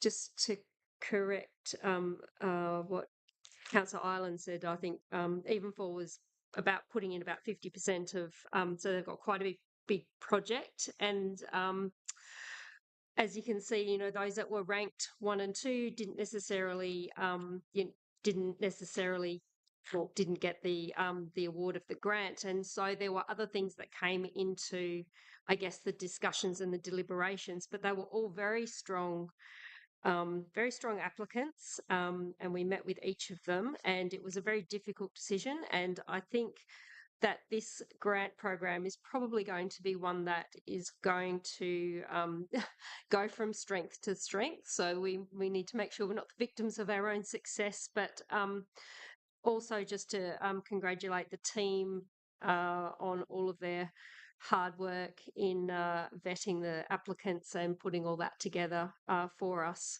I think this is just another way that the West Tamar Council is sewing back into the community. So that's all from me. Thank you, Councillor Sladden. Any further comments? I'll ask Councillor Ireland to close. Nothing further. I'll put it to the vote. All those in favour? Carried 8-0. The next item is item number 13, community assets, and it's the item number is Asset 1, contract number WTC 342025, Esplanade Beauty Point Stormwater Improvements Budget Variation. And the purpose of this item is to report to Council on capital works project budget variations approved under delegation by the Chief Executive Officer, and the details are found from pages 670 to 673, and the recommendation is that Council receives this report under the Local Government Act 1993, Section 82.7, noting the capital works project budget adjustments approved under delegation by the Chief Executive Officer. May I please have a mover? Councillor Ferguson and Councillor Lyons. Councillor Ferguson. Yes, happy to accept the recommendation. This just notes where our Chief Executive has had delegation in addressing requirements for 2 projects, the gravel sheep program and the Esplanade stormwater improvements. Thank you very much. Councillor Lyons. Well, I just congratulate the council on undertaking this work. We obviously have a responsibility for stormwater, and as we move forward, we are going to have to, I think, in the future, work on more projects. And there are some areas within this council that urgently need work, and some of that work's been hanging around for a long time. This is a good start, and I congratulate the staff on getting it done. Thank you very much. Any other comments? There being none, Councillor Ferguson. So can I just ask one question? Yes. When is this proposed to be done? Can you answer that? Just so, is it going to be before winter, before we have another flood, or? Yes, please, Dino. Oh, sorry, I know, I've got mine. Thanks, Councillor. Yeah, the actual stormwater drainage work has been completed just recently.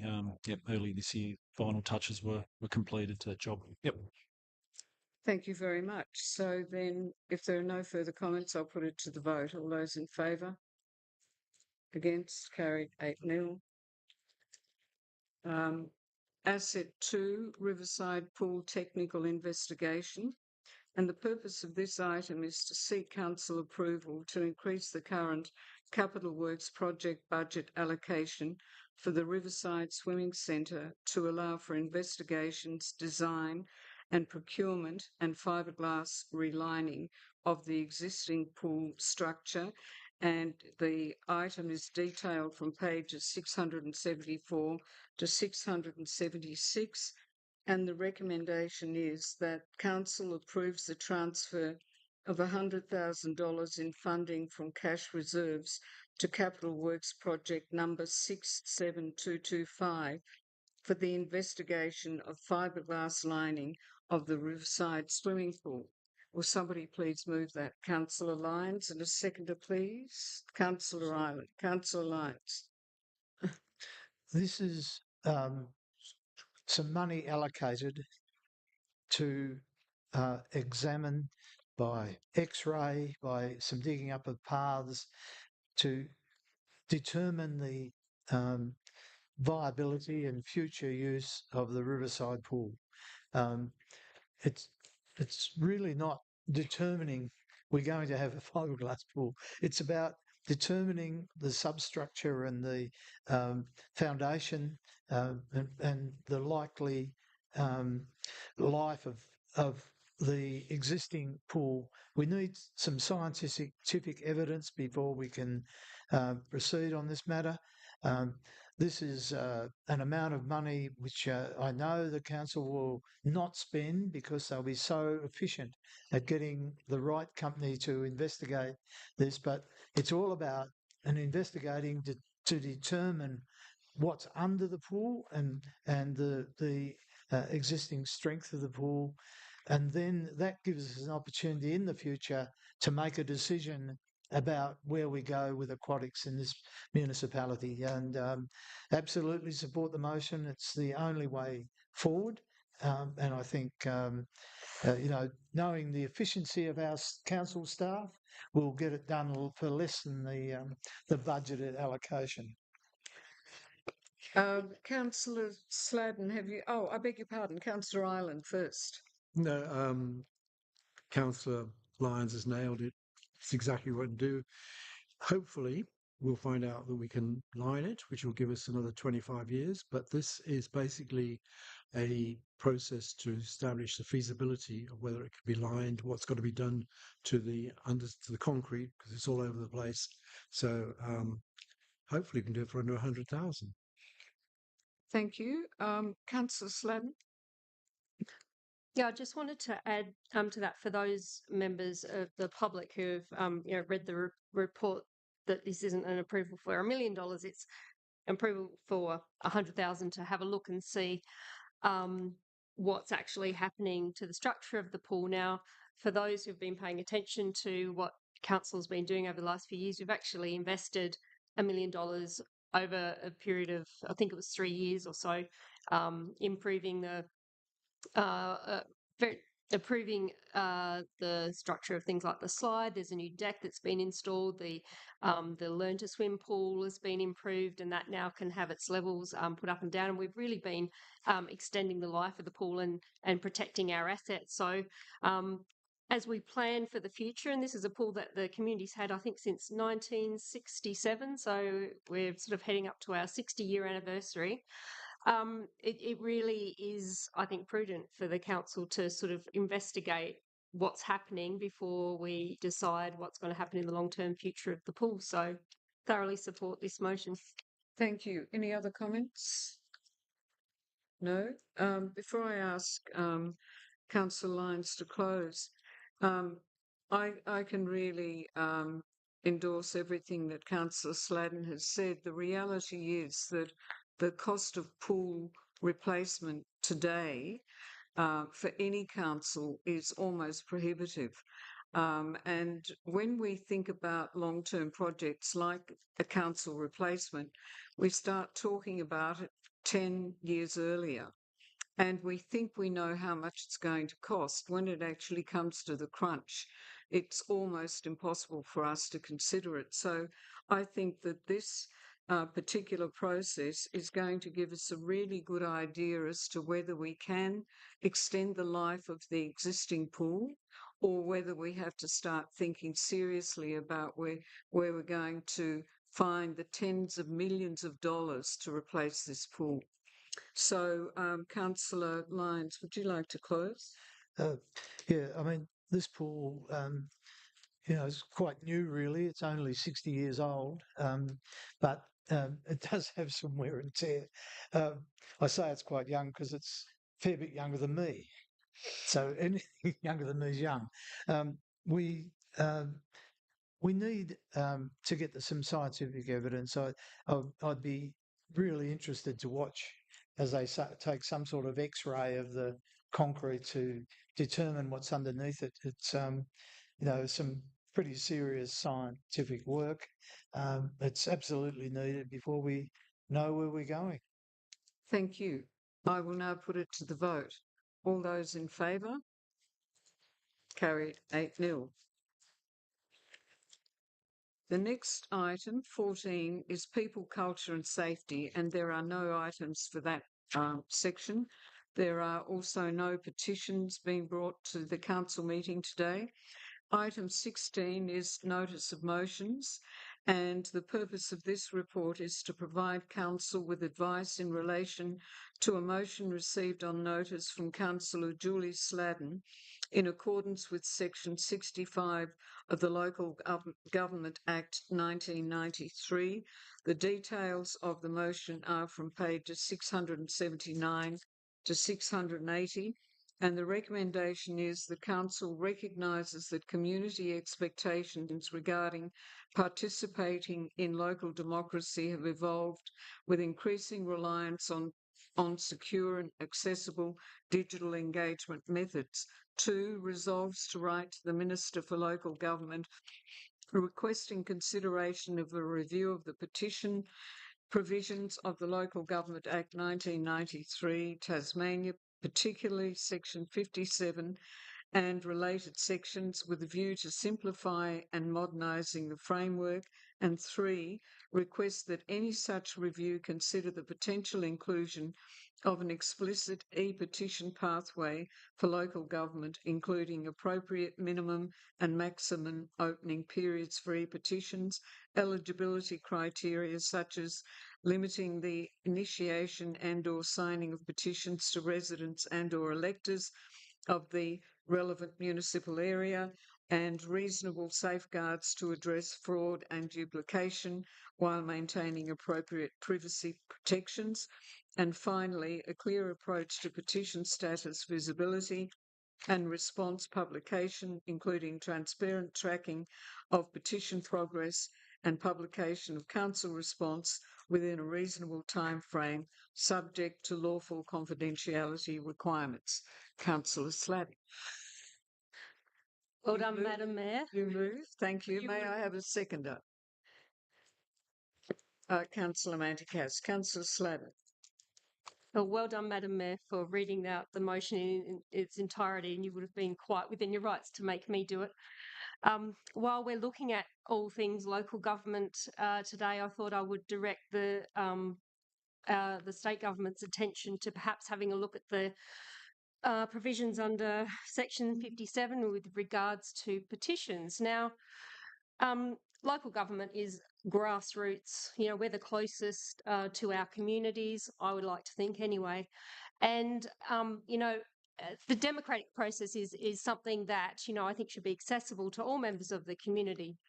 And a handful of times that a petition has been presented to this council while I've been here, I would say probably half the time the petitions have not been compliant in accordance with the Local Government Act. And what that means is council is not then they don't have to hand that on to state government. They don't have to do any action. And I think what that does then is it discourages people and well-meaning members of the community from raising issues of awareness, issues that are important to them, and that takes a lot of energy to do this and to garner support and raise these issues of concern.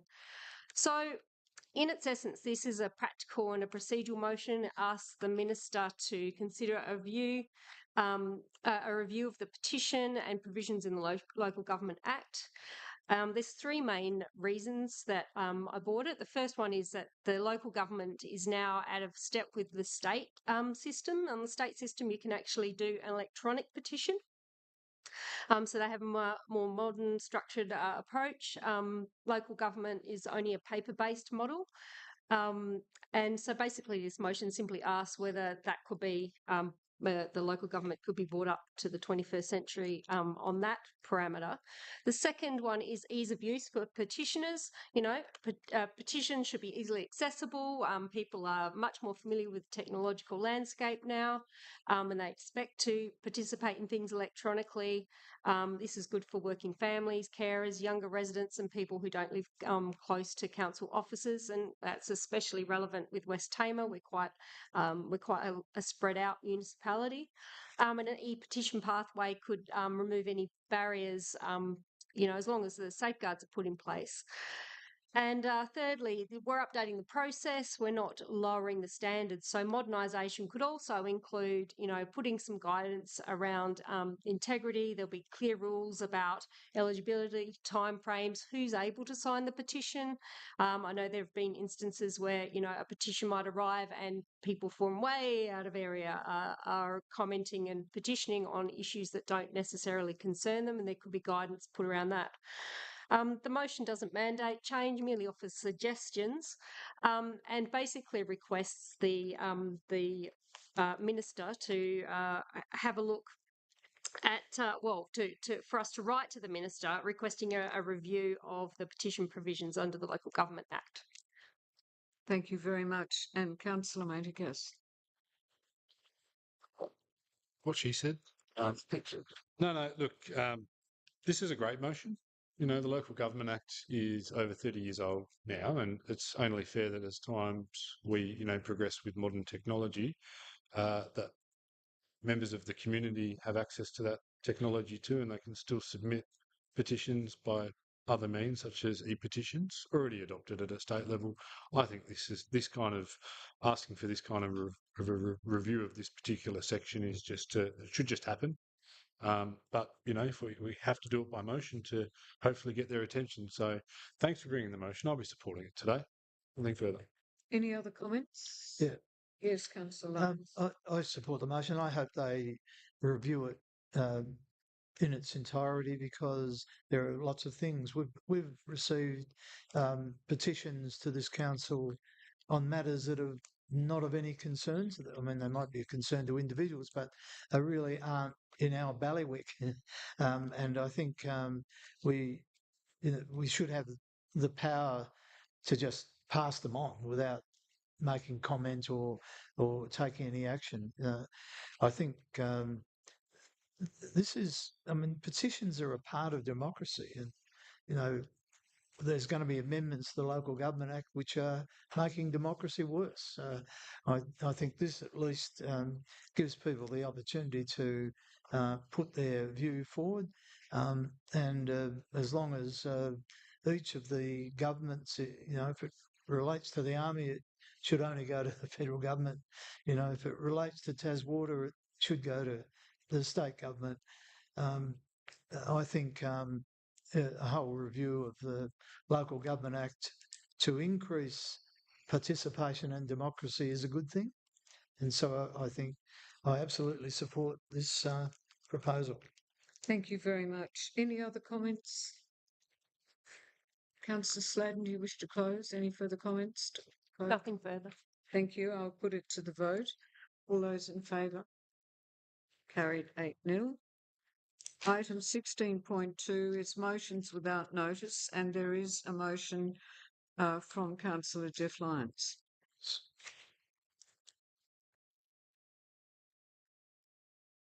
See if I can find it. I've copied it up. Do you want me to do it for you? Well, I know it's here, but I wasn't really. It's on the Councillor screen, Lyons, can you confirm that's your motion on the screen? The motion is, sorry. Yeah. Okay. Well, it's probably easier to read there than on my computer. The motion is that the West Tamar Council write to TasWater and Tas Networks, asking them to confirm how many new dwellings they can supply water, power and sewerage removal in Exeter, Lagana, Riverside in each year for the next 10 years, given the given the current infrastructure. And the reason I would like these letters to be sent. Yes. May I have a seconder, please? Thank you, Councillor Manticas. So now, Councillor Lyons, your rationale. The reason is that we have, on a number of occasions, it's been indicated that we probably would only be able to have 80 houses built in Lagana, or we get these comments, and then from time to time we know that certain infrastructure can't happen as a result of not enough power to actually do that in West Tamar. And then, in Exeter, Lagana and Riverside, I foresee potential for massive growth. But I think we're very restricted, and this actually motion would be to give us a specific number that we can aim at each year. We can guess and work out how many blocks potentially we've got, but really, if we haven't got the infrastructure, we can't do this stuff. And I'd just like them to give us a number so that we know what we're working to, as opposed to, and the answer will be they'll say, "Oh, you can do whatever you like." The reality is we won't have the infrastructure to do that, and I hope this puts the onus on them to actually give us a specific number which will allow us to plan for other infrastructure in those areas. Thank you, Councillor Lyons. Councillor Manticas. Just briefly, Exeter, Lagana, Riverside are obviously going to be some pinpoints of the municipality moving forward. I'm just wondering if it's worth considering Beaconsfield and Beauty Point, which are also expecting significant growth over the near future as well. So maybe with the consent of the mover, I could include Beaconsfield and Beauty Point. I'm happy. Thank you. Have 1 minute. We'll just get the wording up. If you just hold a second.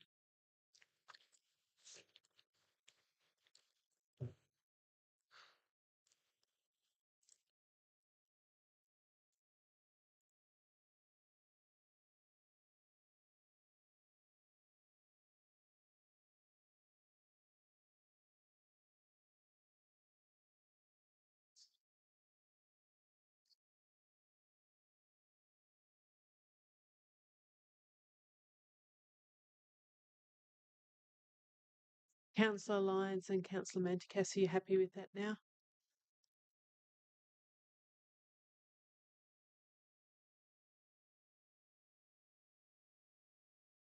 Just do we want state of the current infrastructure? Just the current infrastructure. You're happy with that? Yes. Happy? Thank you. Right. So now, Councillor Manticas. Look, whatever numbers they come back to us, I don't think it changes anything by way of our statutory responsibility, though. Developments need Taswater consent. They'll need to have access to power. But it would be really good to get a bit of an updated snapshot, especially given that we've recently adopted the West Tamar growth strategy that identifies these areas as growth points moving forward. And I think you're right. It's up to the state government if there are any deficiencies within those areas or forecasted deficiencies to start prioritising these areas. We know this growth is coming. It's important that our community knows that we've got adequate access to water infrastructure and electricity too. So supporting it. Thank you. Any other comments? Councillor Ireland. Yeah, I think it's a bit weird, the wording, because what you're saying, given the current infrastructure. So what you're asking them is, with your current supply of equipment, what are you going to be able to do in 2036? I mean, obviously in 10 years' time, you're going to have a lot more equipment. So you don't mean given the current infrastructure. You mean with whatever infrastructure you hope to get. I think the best answer you'll get out of both these organisations is, I don't know.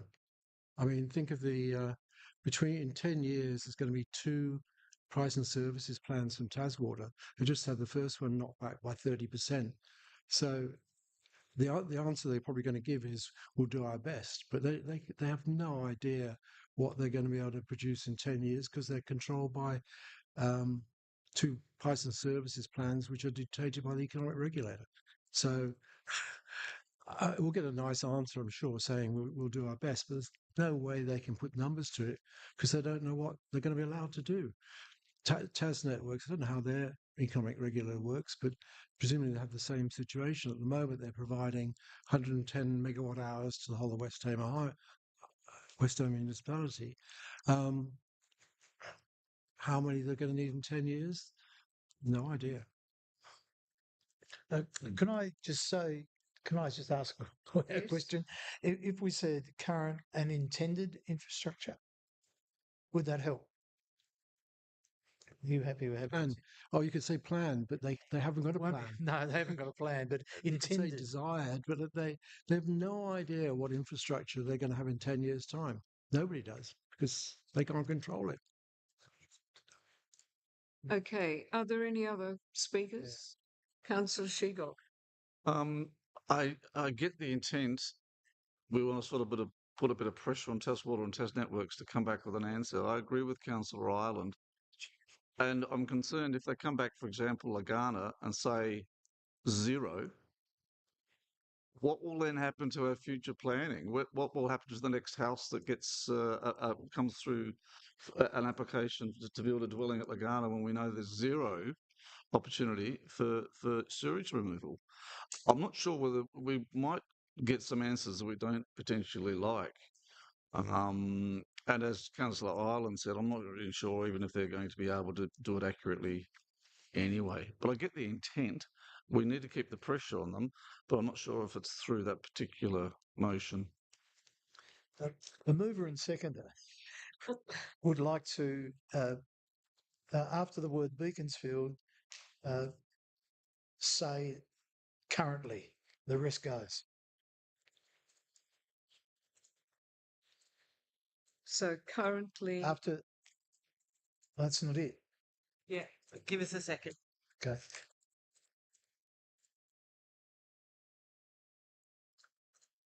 in the meantime, are there any other comments from the floor regarding this matter? Well, I just want to see what the actually. So it's going to be and Beaconsfield After the word Beaconsfield, just put the word currently. currently.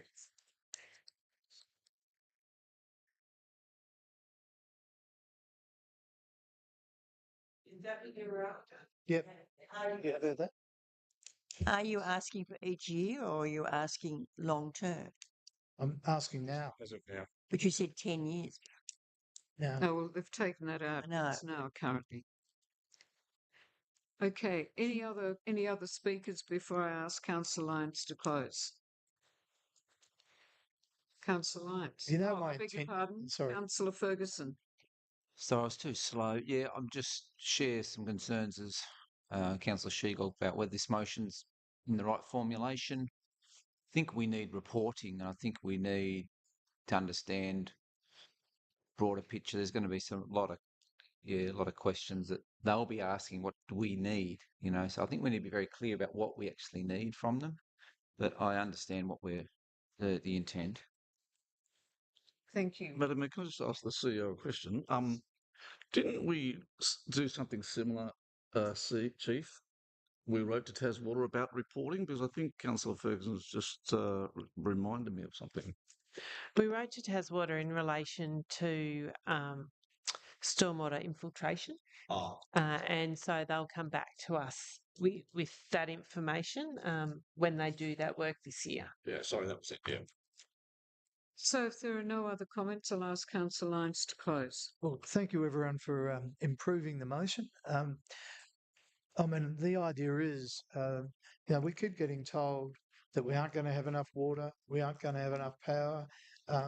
We're pushing ahead trying to allow development, and obviously there's a need to build more houses in our municipality because of the pressure on young people particularly, but older women as well. And so I just want the state government to think about where they think all this stuff's going. And I don't see many more dams being built. I hope there's enough renewable energy being constructed. But whatever, sometime or other, I know they've been knocked back, but we need to have a pipe from Lagana to Teachery Bend. And I just want to keep reminding the state government that it's their responsibility to do this stuff. I know they're government business enterprises, but the minister is responsible for a government business enterprise, and I just want to keep bringing it to their attention. And I apologise for asking the CEO to keep on doing that reminder for us. Thank you. I'll put it to the vote. All those in favour? Against? In favour, Councillor Sladden, Councillor Ferguson, Councillor Maticas. No, Ferguson's not. Oh, I beg your pardon. So in favour, Councillor Sladden, Councillor Maticas, Councillor Lyons, Councillor Hondal and Councillor Allen. Against, Councillor Ferguson, Councillor Lyons and Councillor She's an island. Yeah. Ireland, I beg your pardon, an Ireland. So it's 5, 4 and 3 against. Thank you. Item 17 is questions on notice from Councillor Maticas and Councillor Lana, and the questions and the answers can be found on pages 682 to 683 of the agenda. Item 17.2 is councillors' questions without notice, and I will start with Councillor Ireland. Nothing? Councillor Allen? Nothing? Councillor Shigog? Councillor Lyons? Councillor Maticas? Thank you. Just one question. There's been reports of the mulch at Beauty Point foreshore self-combusting and the fire brigade having to respond. Is the council aware of this being an issue? And if so, what's council? Councillor Manticas, that's the first I've heard of it, so we will go back and have a look at that. As far as I'm aware, but it certainly hasn't been brought up to my office level, so we'll investigate. Okay. Sorry, could someone explain that to me? It'll all be explained in the response. Fire down at Beauty Point. Oh, has there? And do they know the cause of the fire? What? The Tas Fire, Beaconsfield Fire Brigade have spoken to me twice about it. They believe that the mulch itself is self-combusting. Oh, the mulch. So what I would encourage Councillor Manticas is if they are contacting you, that they're contacting me, because if we're not aware of it and not aware of Tas Fire's thoughts around it, we will continue to do nothing about it because it hadn't been brought to our attention. Thank you. That's my go-to. Councillor Ferguson. Yes, thanks. Just a follow-up question from last month. Thanks for the information on the levy. But as a part of the current West Tamar Council budget processes, can officers provide modelling for discontinuing the Launceston Urban Fire Brigade District levy and moving to a standardised municipality-wide rating approach for the next financial year or budget? So I'll send that to Tom and you, if that's okay, CEO. Yep, so we'll take that on notice and look to ensure we get as much modelling as councillors wish as we move into the budget cycle. Thank you, Councillor Sladden. Just a short one from me. We had a question from the community about who's responsible for maintaining the foot track between Gravelly Beach through to Swan Point, I think involving Patricia's Beach as well. There's been a little bit of interest. So we've had a very quick look and it would appear that that is Crown land and that council doesn't have a lease over that land, but we will double check it. Thank you. If there are no further questions, then item 17.3 is the responses to previous questions on notice from the January meeting, and they're found on page 685. We now go into closed session And the recommendation is that pursuant to Regulation 17.1 of the Local Government Meeting Procedures Regulations 2025, Council closes the meeting to the public at 3:48 p.m. to discuss the items on pages 686 and 689. May I please have someone move that? Thank you, Councillor Sladden, a seconder. Councillor Allen, any comments? I'll put it to the vote. All those in favour? Carried 8-0. Thank you very much to our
All done. And item 20 is closure. There being no further business, the meeting closed at 4:48 p.m.